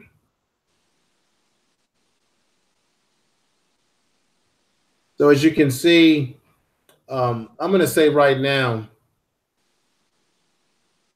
the DACA issue has nothing to do with Black people. Not a damn thing to do with us. That's why I have chosen of my own free will not to get involved in it. Want more SUV for your money? Check out Hyundai. All right, I hate when those commercials come on like that. I hate it. So let me come back over here.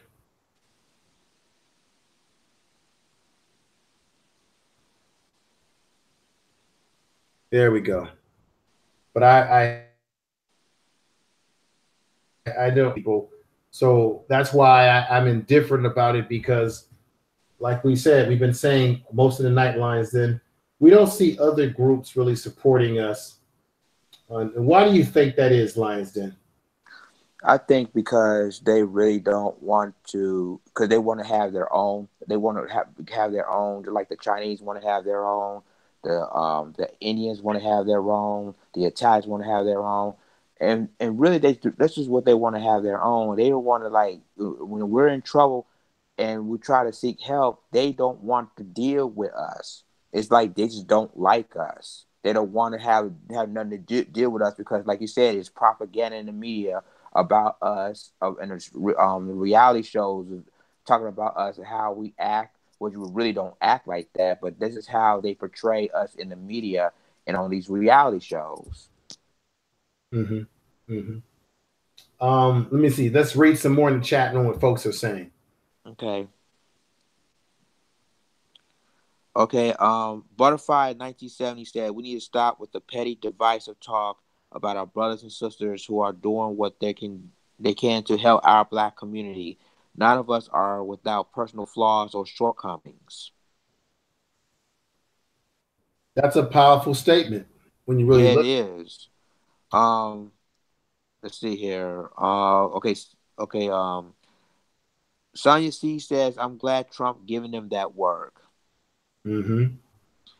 Oh, yeah, he's giving them that work all right. You're right. Mike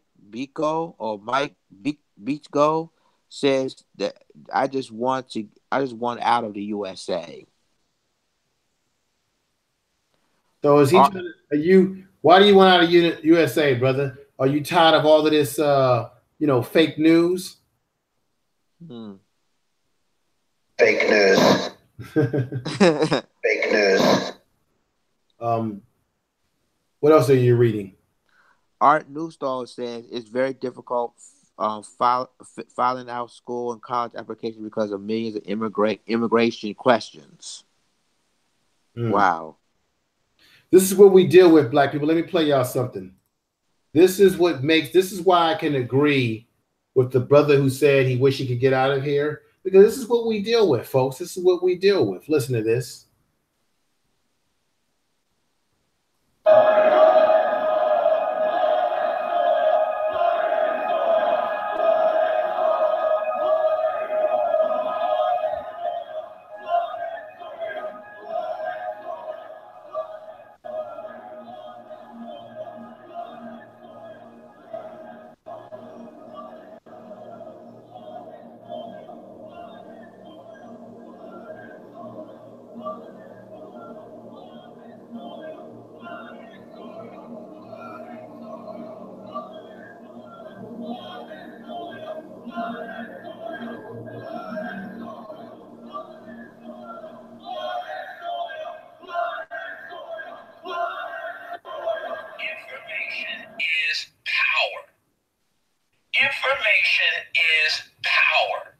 What you just heard there was the chanting of those beasts that were in Charlottesville, Virginia. Remember that scene when they were saying blood and soil with their tiki torches? And you had Black folks. Look, I'm going to tell you, Lions Den, Black folks had no business out there. You're right. It's like I'm going to say it right now, the immigration situation. We've got really no business running around promoting for other people who don't, for the most part, give a damn about us. The Haitians, I have to admit, I've got some love for them because of the fact that they're Black people. they were told to come to this country and they were mistreated by this country. So I can understand some of their plight, okay? Some of them, we have true documentation to show why they're fleeing from Haiti. What's that noise, brother?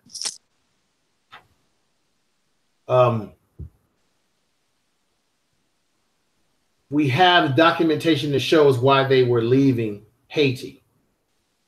And the United States reneged on them, which doesn't surprise me because Black people, wherever we are in the diaspora of the world, we always get the short end of the stick all the time in these circumstances.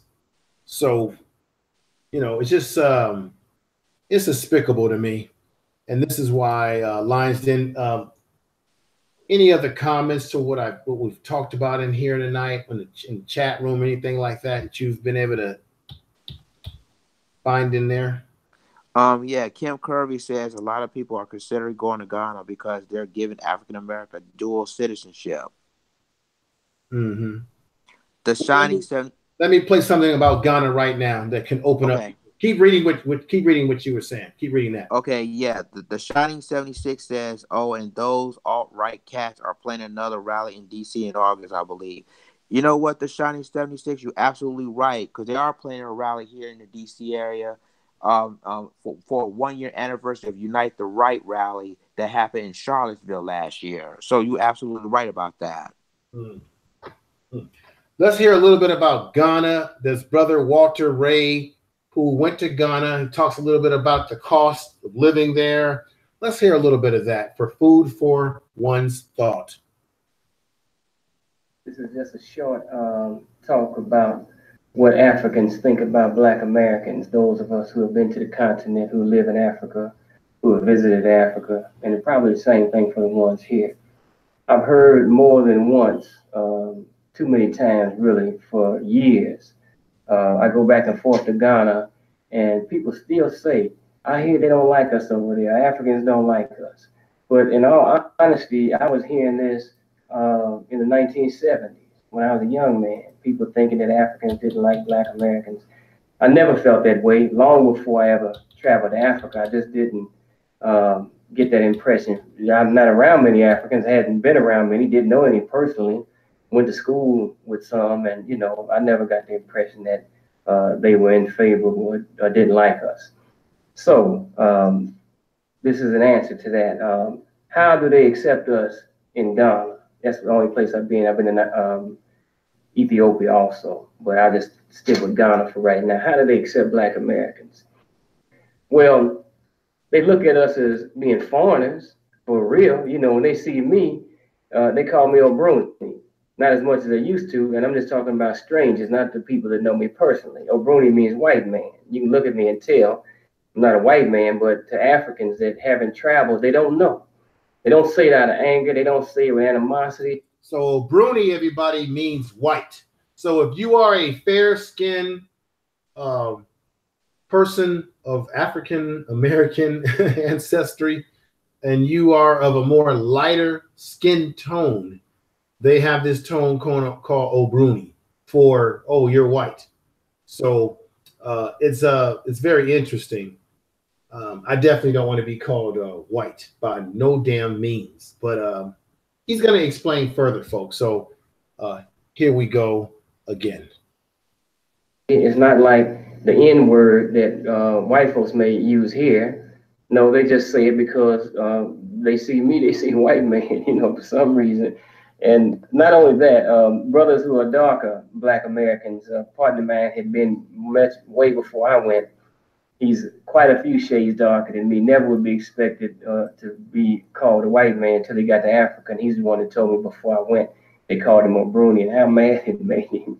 You know, but you get used to it, and it's not done with malice intent. You know, you can have conversations with people and enlighten them and educate them to the degree that you can, and to the degree that they will listen. But that's one of the things we have to deal with when we go to Ghana. So how do they treat us? They treat us pretty well, actually. Look at us like foreigners. We're different, you know. Most of them don't know our background, our history, what we've been through. living in America. They know nothing about it. Most of them haven't traveled. You know, they know whites, interestingly enough, and maybe even more comfortable with them than they are with us, oftentimes, because whites have been there for the last 500 years. They never stopped. Let me stop right there, folks. He makes very good points here, but one of the reasons why they don't know a lot about it sometimes is because, and this is something that really I'm learning more and more, they don't teach young African kids, Black people in Africa, for the most part, when they go to school, they don't teach them the history of what happened to Black people leaving the diaspora of Africa, being brought over here into slavery. They're not teaching it. So a lot of times I think this is what this is about. A lot of times it's miscommunication, it's misunderstanding. We think as black people in America that somehow everybody is taught our history around the world. It's not so. Hell, we're not even taught our own history in this country, especially if you go to schools controlled by the European, and most public schools are controlled by the European. Most private schools are controlled by Europeans. So a lot of us don't even know our own damn history, and we live in America, and then we expect Africans to know our history when most of us, some of us, don't know our own damn history. So they're not taught this. I think Brother Donis told me about this. He's a brother from Search for Uhuru. He's traveled Africa extensively, and he says they're not taught our history. So that's another disconnect. That's another problem. Would I blame a young African brother who grew up in Ghana, for example, who was never taught? How can you come down hard on someone who's ignorant of your situation? They don't know. Once they now there's Dr. King said that there's two things that's the most dangerous things in America. He said conscientious stupidity and sincere ignorance. Conscientious stupidity is when you know something is wrong. You know better. You have the knowledge, but you still want to deny it. That's conscientious stupidity. Sincere ignorance is when you simply don't know. So you're sincere in your ignorance to a particular topic or issue. So if African people are not taught that in school by their elders, guess what? The elders weren't taught that too. So it translates the same old thing, the same old thing. Okay? If you in America, if we as Black people in America are not taught certain values, we're doomed to repeat stuff. Like this damn bickering that we do with each other. We keep repeating that cycle. Then we wonder why we can't get any damn where. So got to keep that in mind. They didn't learn our history, and we don't even know their history that well. So we're in the same damn boat, looking at each other with all this malice in mind. Another thing, I was talking to Brother Keith Newsom about this, is that he was telling me that Kenya is the place that you really need to check out, because Kenya has the infrastructure and has all the comfort that you like there. And Kenya is less controlled by Europeans because the CIA and the white folks are all over Ghana. So you wonder, and then he said that Ghana is not as developed, and he's been all around the world himself, as Kenya is Ghana. And I have a sister at my job that I've talked to who's from Ghana, who's from Kenya, and she's told me all these different things that goes on there. So keep that in mind, that Ghana is one of those places that has had a lot of European influence, not that other countries have not in the continent of Africa. Two, Keith was telling me that a lot of times they look at us very funny out of guilt, because Ghana was one of the nations in the continent of Africa, one of the countries that was a big player in the slave trade. Right. They were a big player in the slave trade. Let me repeat that. They were a big player in the slave trade. Very important. Information is power. Very important, folks, to understand that they played a big role in it. And so there's the collective guilt, there's the individual guilt. And then, like the brother Walter is saying, I'm going to hit it again. Not going and coming. They don't tell you about it, but they're always in Africa doing business, and they're doing good things too, building hospitals and schools and philanthropy. And I'll stop right there. That's where Brother Walter was crooning a little bit. I don't think that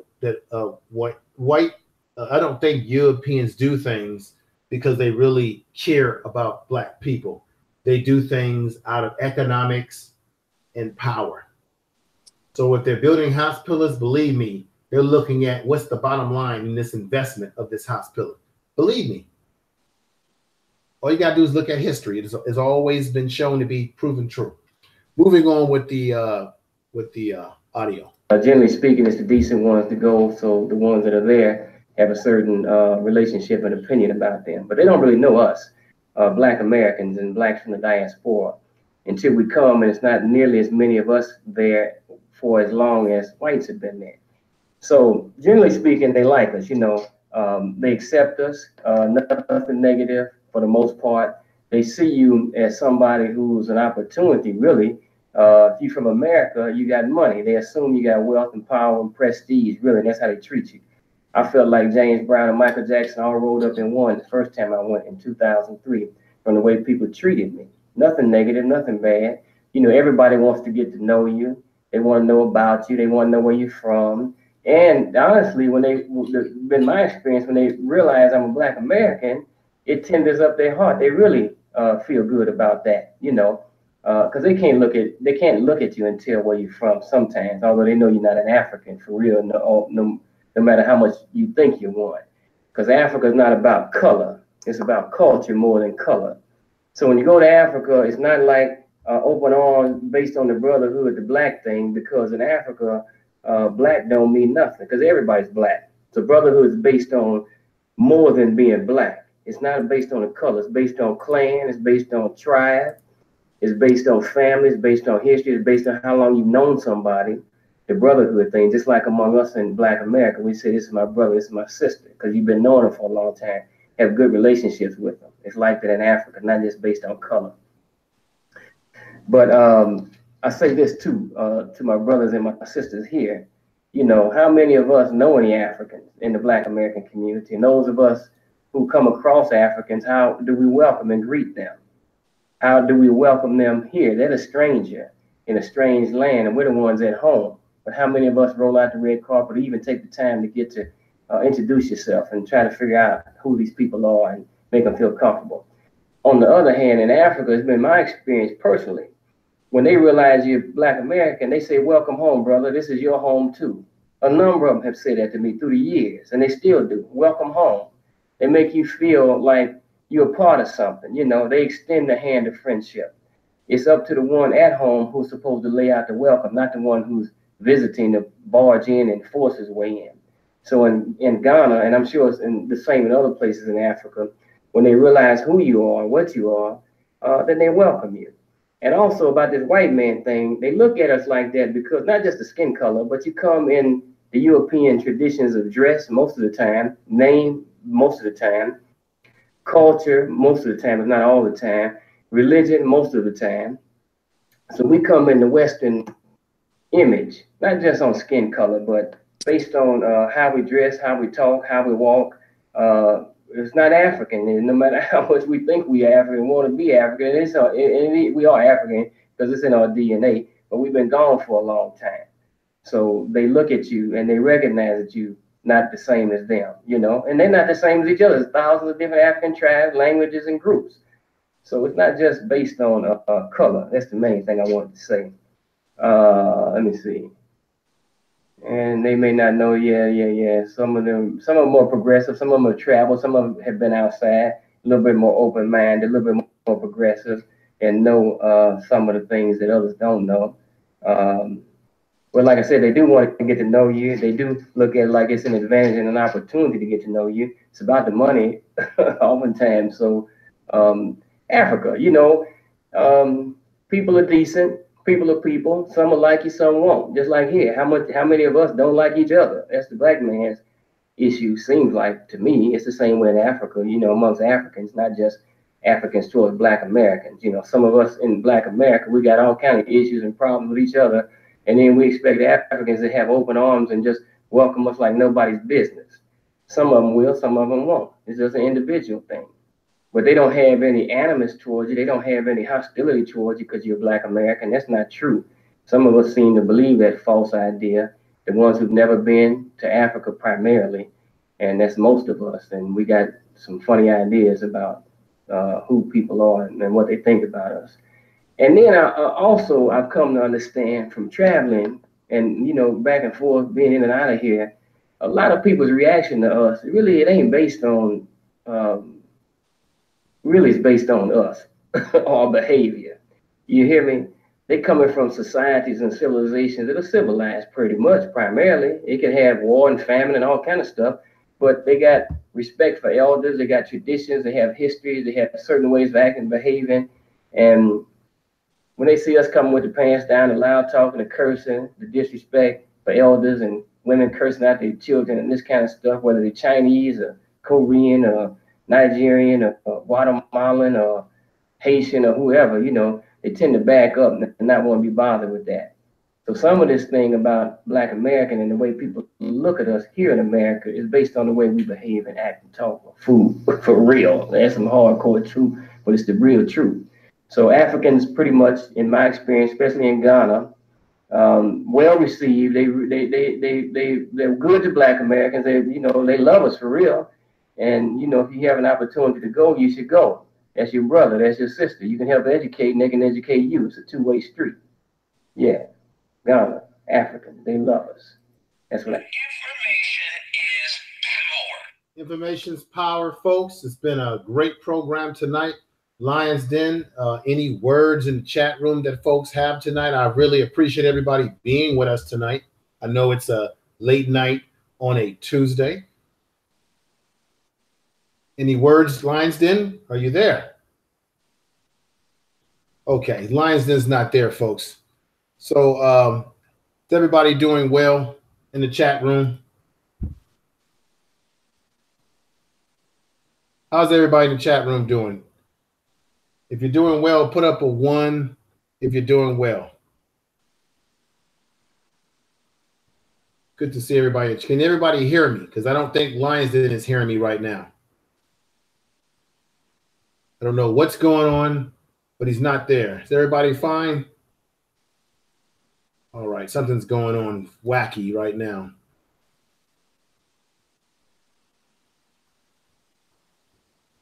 Okay. Can everybody hear me in the chat room?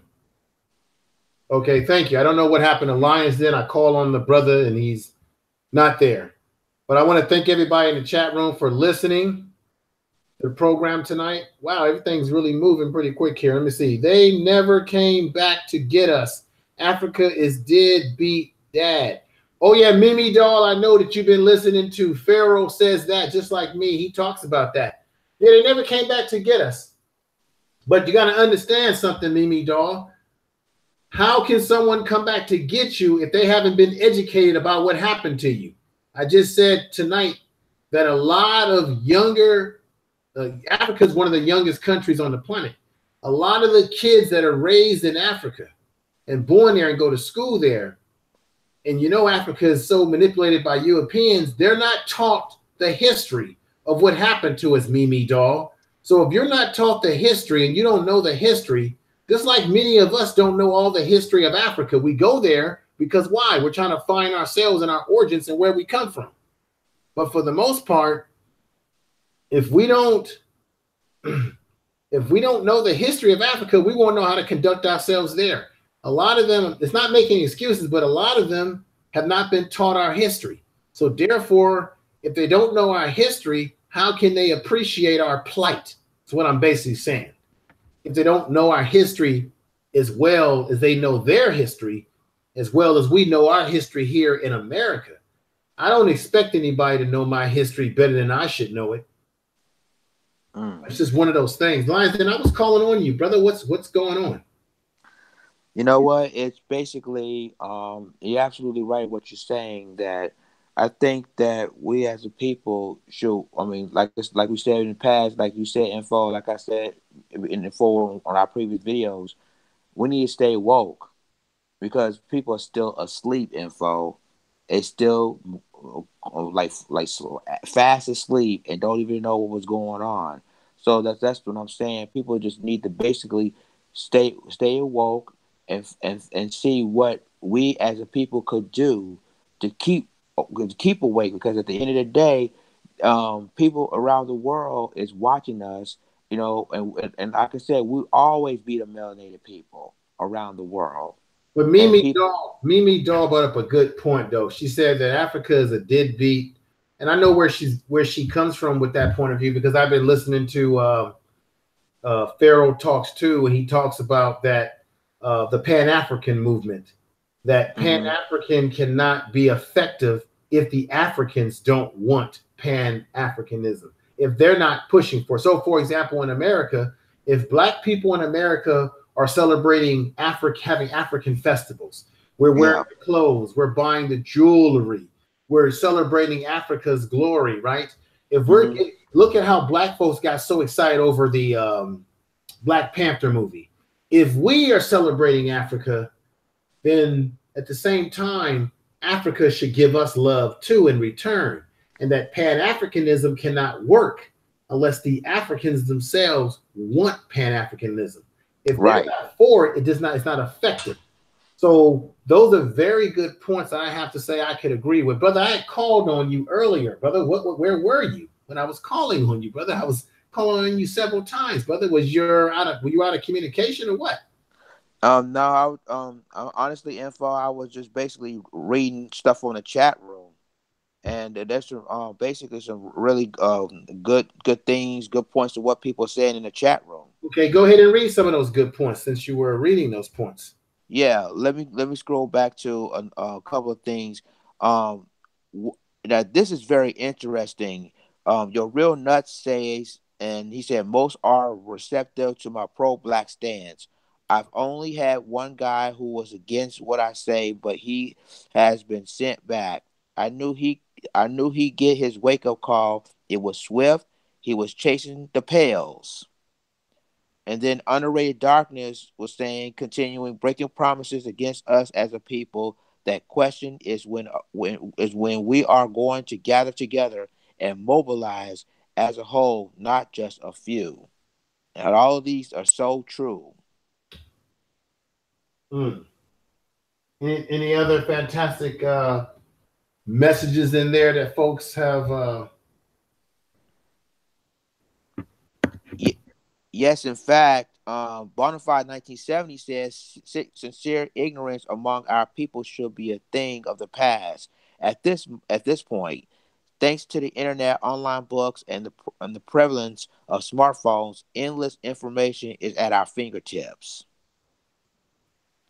And an Underrated Darkness also says it's all about inferior, but the Europeans have helped other nationalities. Legislation and that the policy is not helping us at all, premeditated, which is really interesting. And also, your real nut says, then you ask them why are they claiming French or whatever when they have their own supposedly indigenous language.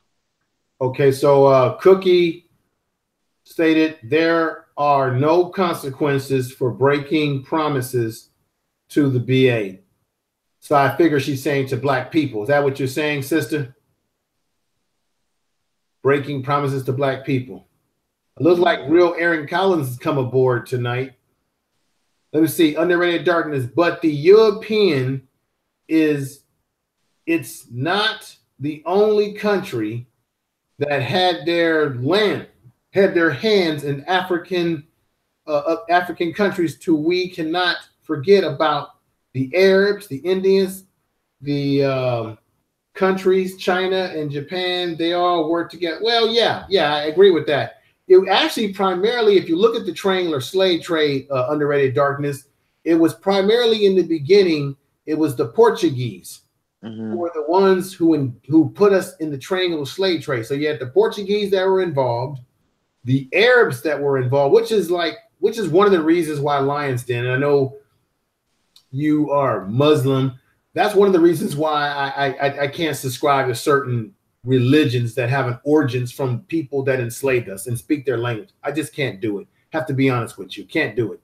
And that's why I don't subscribe to it, because these religions were used to indoctrinate us. That's what religion is. Religion is a form of social control. Religion, spirituality is something separate. Religion, that's organized, and that's one of the things that makes religion dangerous, is that it's organized. and you get these 531c power that they get. Now I'm going to do a show about the Black Church and how much money they're taking in yearly, and how I know Keith Newsom did a program about the church and what it's been its downfalls, but I want to look deeper into the economics of the Black church. So that'd be one program for us. Definitely do some research on. What's going on, Real Aaron Collins? Let's see, what are all the statements we have in there? Salute to Blacks and bona fide. Okay, let's get into the topics though here. The Portuguese were the first to gather a group of boys out of West Africa in 1434. They sent them to the Queen of Spain. Wow, that's good information. It is good information. You're real nuts. Is that the pronunciation? That sounds weird what I just said. Yeah, that's how I said it. You're real nuts. Girl, you know you want those. Reminds me of that movie, man. What was that? Whatever that was. It was called Booty Call or whatever. That's back when that's before Jamie Foxx went real mainstream. You know, he did something called Booty Call or whatever. So let me see. I digress here. They were gifts. Let me see. I've never been an African sympathizer, even before I got on the fair. Okay, I get you. No, I'm not trying to mini doll. I'm not trying to sympathize. I'm simply just saying, sister, that just for FYI information, most young African youth, when they grow up in parts of Africa, they're not taught. And these are people that I've talked to that have traveled there.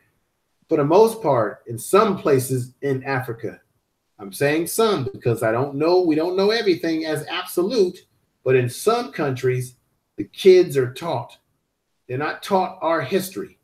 So the question is, if you're not taught history, then how do you know? How many of you in the chat room know that a black man created the icebox? How many of you in there know that it was a black man responsible for computers, the chips in the computer? Okay. How many of you know that heard of a man named Gary Morgan, a black man who created the stoplight? You know why he created? And when you look at a stoplight, why do you think it has the red, the green, and the yellow? Because when he created the stoplight, he thought about the African colors, the African flag. Red for the blood for the people, green for the land. Okay, black is the people. That when you look at the stoplight, think about that green light and that red light to go, and the green light to go, and red light to stop. That's based off of African principles. Okay. How many of you know that David Banneker, not only he built two clocks, not only the original clock, but you got the clock in London called Big Ben. That's named. Benjamin Banneker built Big Ben. Benjamin Banneker laid out the landscape of Washington, D.C., the so-called nation's capital, which is designed off of a committed system. You look at the way it's laid out, you could tell they were trying to bite off the way Egypt or Kemet was created. Okay, there's some that say that Benjamin Banneker might have been a Mason, you know, something like that, a Prince Hall Mason. Who knows? But there's inventions. I believe that a black man invented the light bulb, and Thomas Edison cheated that black man out of the patent. Do you know that there were many inventions created by black people, but white men got the patent for it? Oh, yeah. Okay. Let's keep that in mind. White men were able to get the patent. Matter of fact, many black people that were inventors had to allow white men to get the patent for them, and the white men would put it in their name and they would reap the benefits down the line. So we've been ripped off as a culture. Oh yes, we've definitely been ripped off by this society. That's 100% correct, right? But guess what? If most of us grow up in this country, we're not exposed to history like black inventors, we would grow up and we would be ignorant to these facts.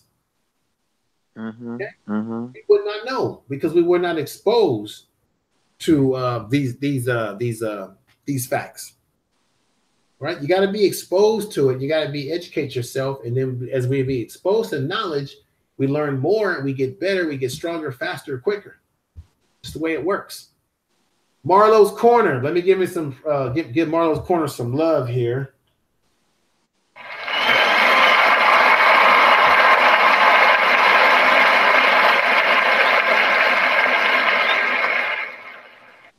Okay, Marlo's Corner. If you like great boxing, folks, Marlo's Corner does great commentary, great analysis on boxing. Okay, great analysis on boxing. So check out Marlo's Corner. If you love boxing, you love talking about boxing, you love the science of the illustration of sweet science, you got to check out Marlo's Corner. Brother, I gave you a great plug. I want 10% on the dime, brother. Where's my money? where's my advertisement deal? Where's my monetization? But no, all serious. Check out Marlo's Corner. Now, let me go for the next advertisement. I'm going to advertise Underrated Darkness. Underrated Darkness. You must check Underrated Darkness out. Yes, this is no laughing matter. No laughing matter. Because Underrated Darkness is fantastic. The brother is a chef. He does cooking. Brother gets into social commentary that makes 100% truth and sense.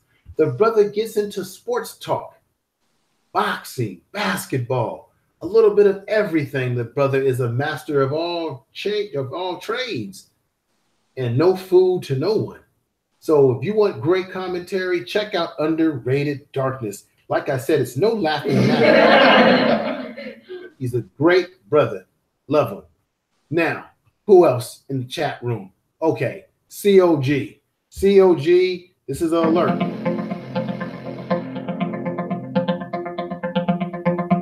This is an alert. COG is a master of the rap game. He produces music. He's on point with his music. The brother is in the laboratory cranking out those beats to shake one's booty to get into one's melanated brain sack. Okay? So that's COG. Check him out. The brother is musical by all means. Let me see. Who else is in here we can give some plugs to? Let me see. Let me see. Who else can we give a plug to here? Brother Duvian has been most active tonight in the chat room. Let's see. Robin, I want to say that black man's name is Jeff Green. I don't quote me on that. Who's Jeff Green? Just know a white guy stole his recipe. Oh, yeah. Let's talk about Kentucky Fried Chicken. Now, y'all know that that white folks weren't cooking that chicken. Okay, Colonel Sanders stole his recipe from a black woman who was making the chicken for him.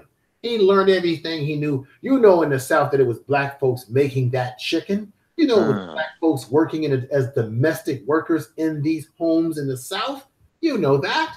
I believe that Colonel Sanders, his daughter, came out with a tell-all book about how he got the recipe. They steal from us. Remember the brother? Damn, we should make a separate show about this, about what happened to all black inventors. Matter of fact, you know what I'm going to do? What's that? I'm going to do a show on black inventors, possibly somewhere down the line. But let me just go here and say this. Remember famous, what's the guy that owned the chocolate chip cookies? Famous Amos? Yeah, what the hell happened to Famous Amos? That's a good question. Where's that brother at? I hope he's not on no wino bottle. I hope so. Sincerely hope so.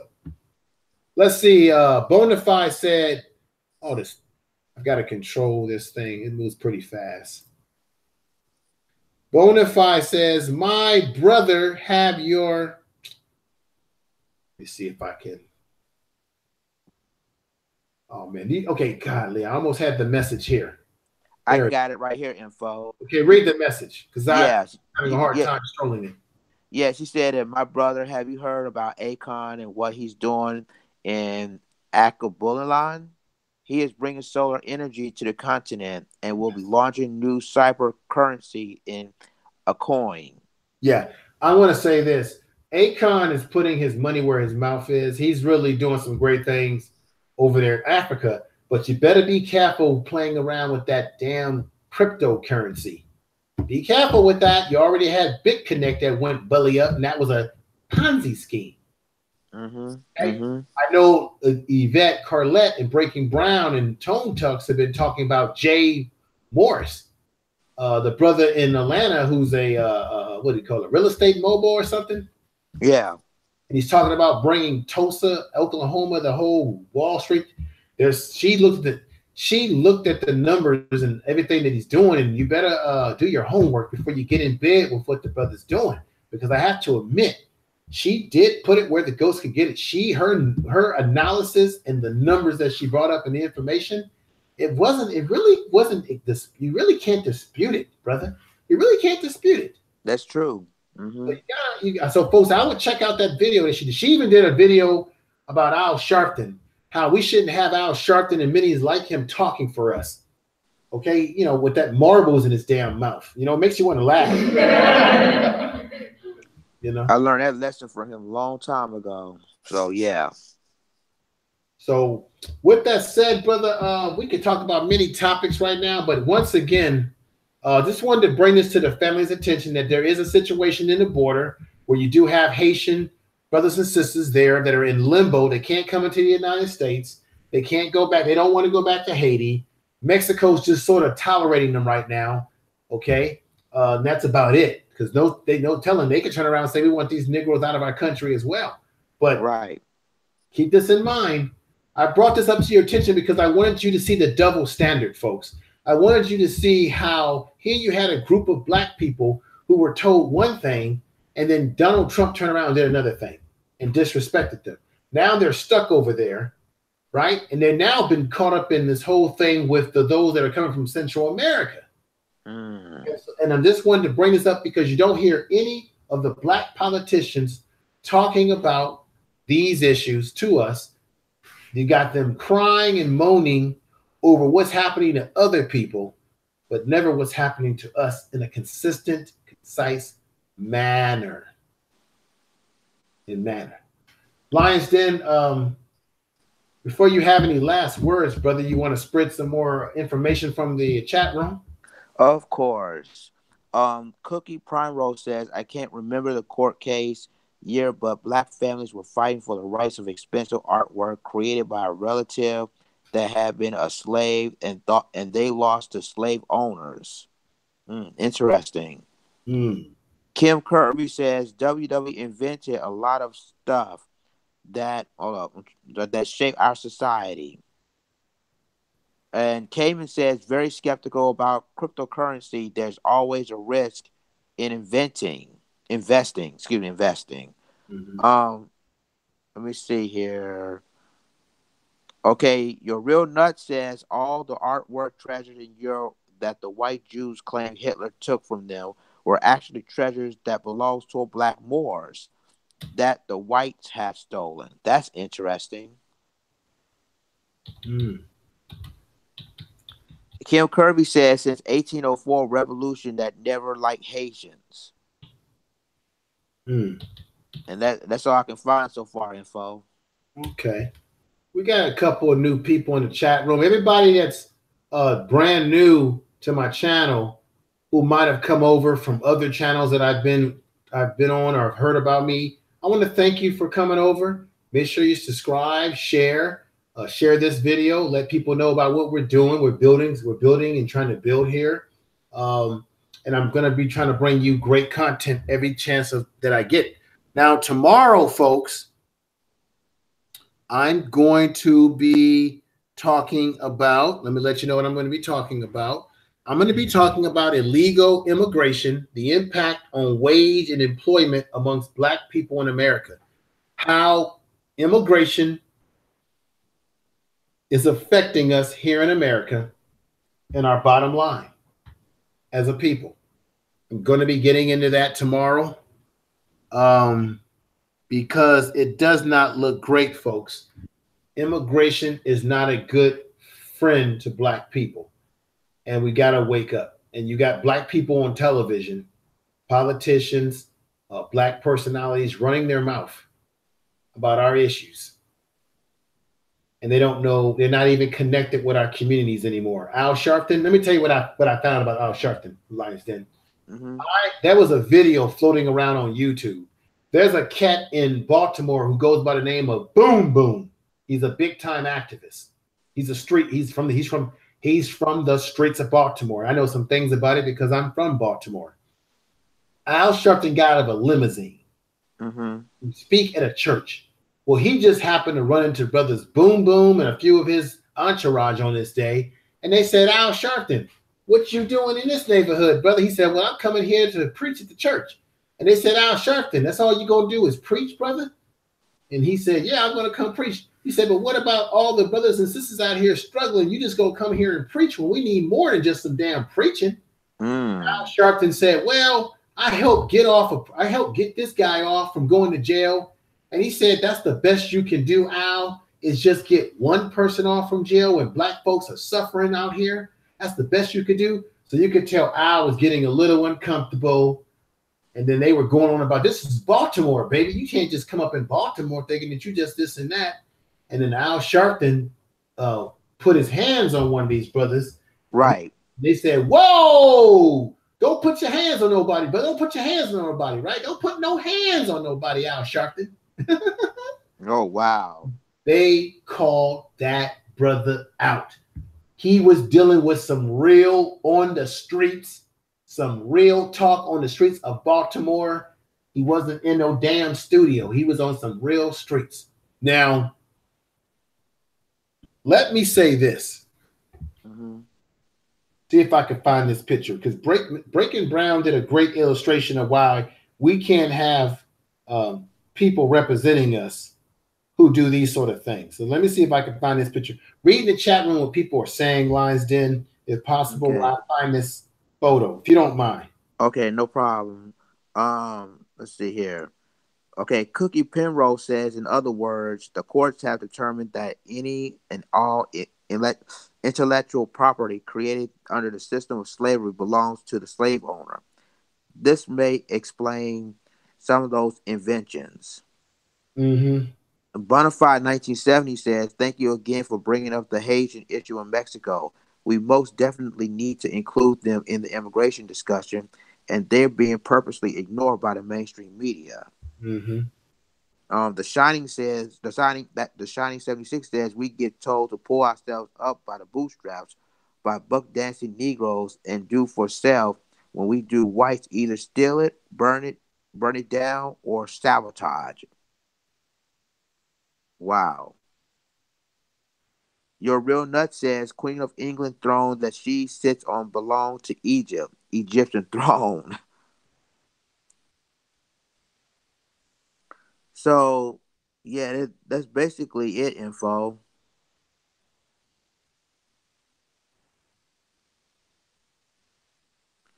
Okay, Kim Kirby says, let Al Sharpton go. He is getting exposed, and Jesse Jackson got exposed, and Ferguson as well.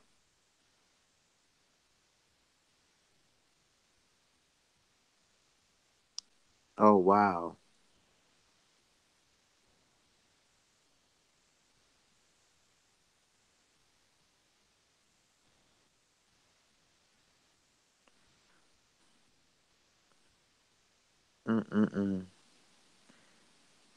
Bonafide 1970 said Al's conch was about to get messed up.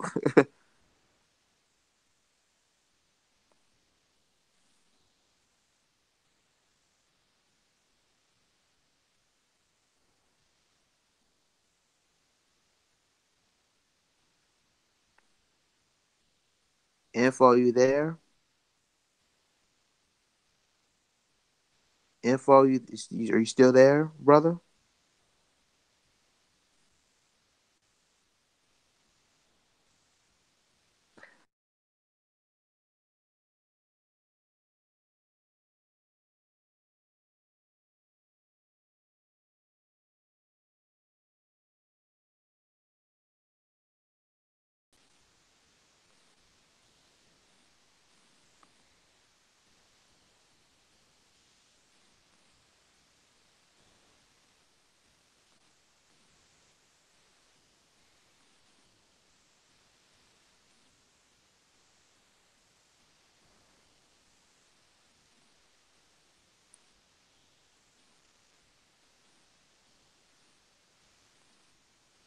cozy.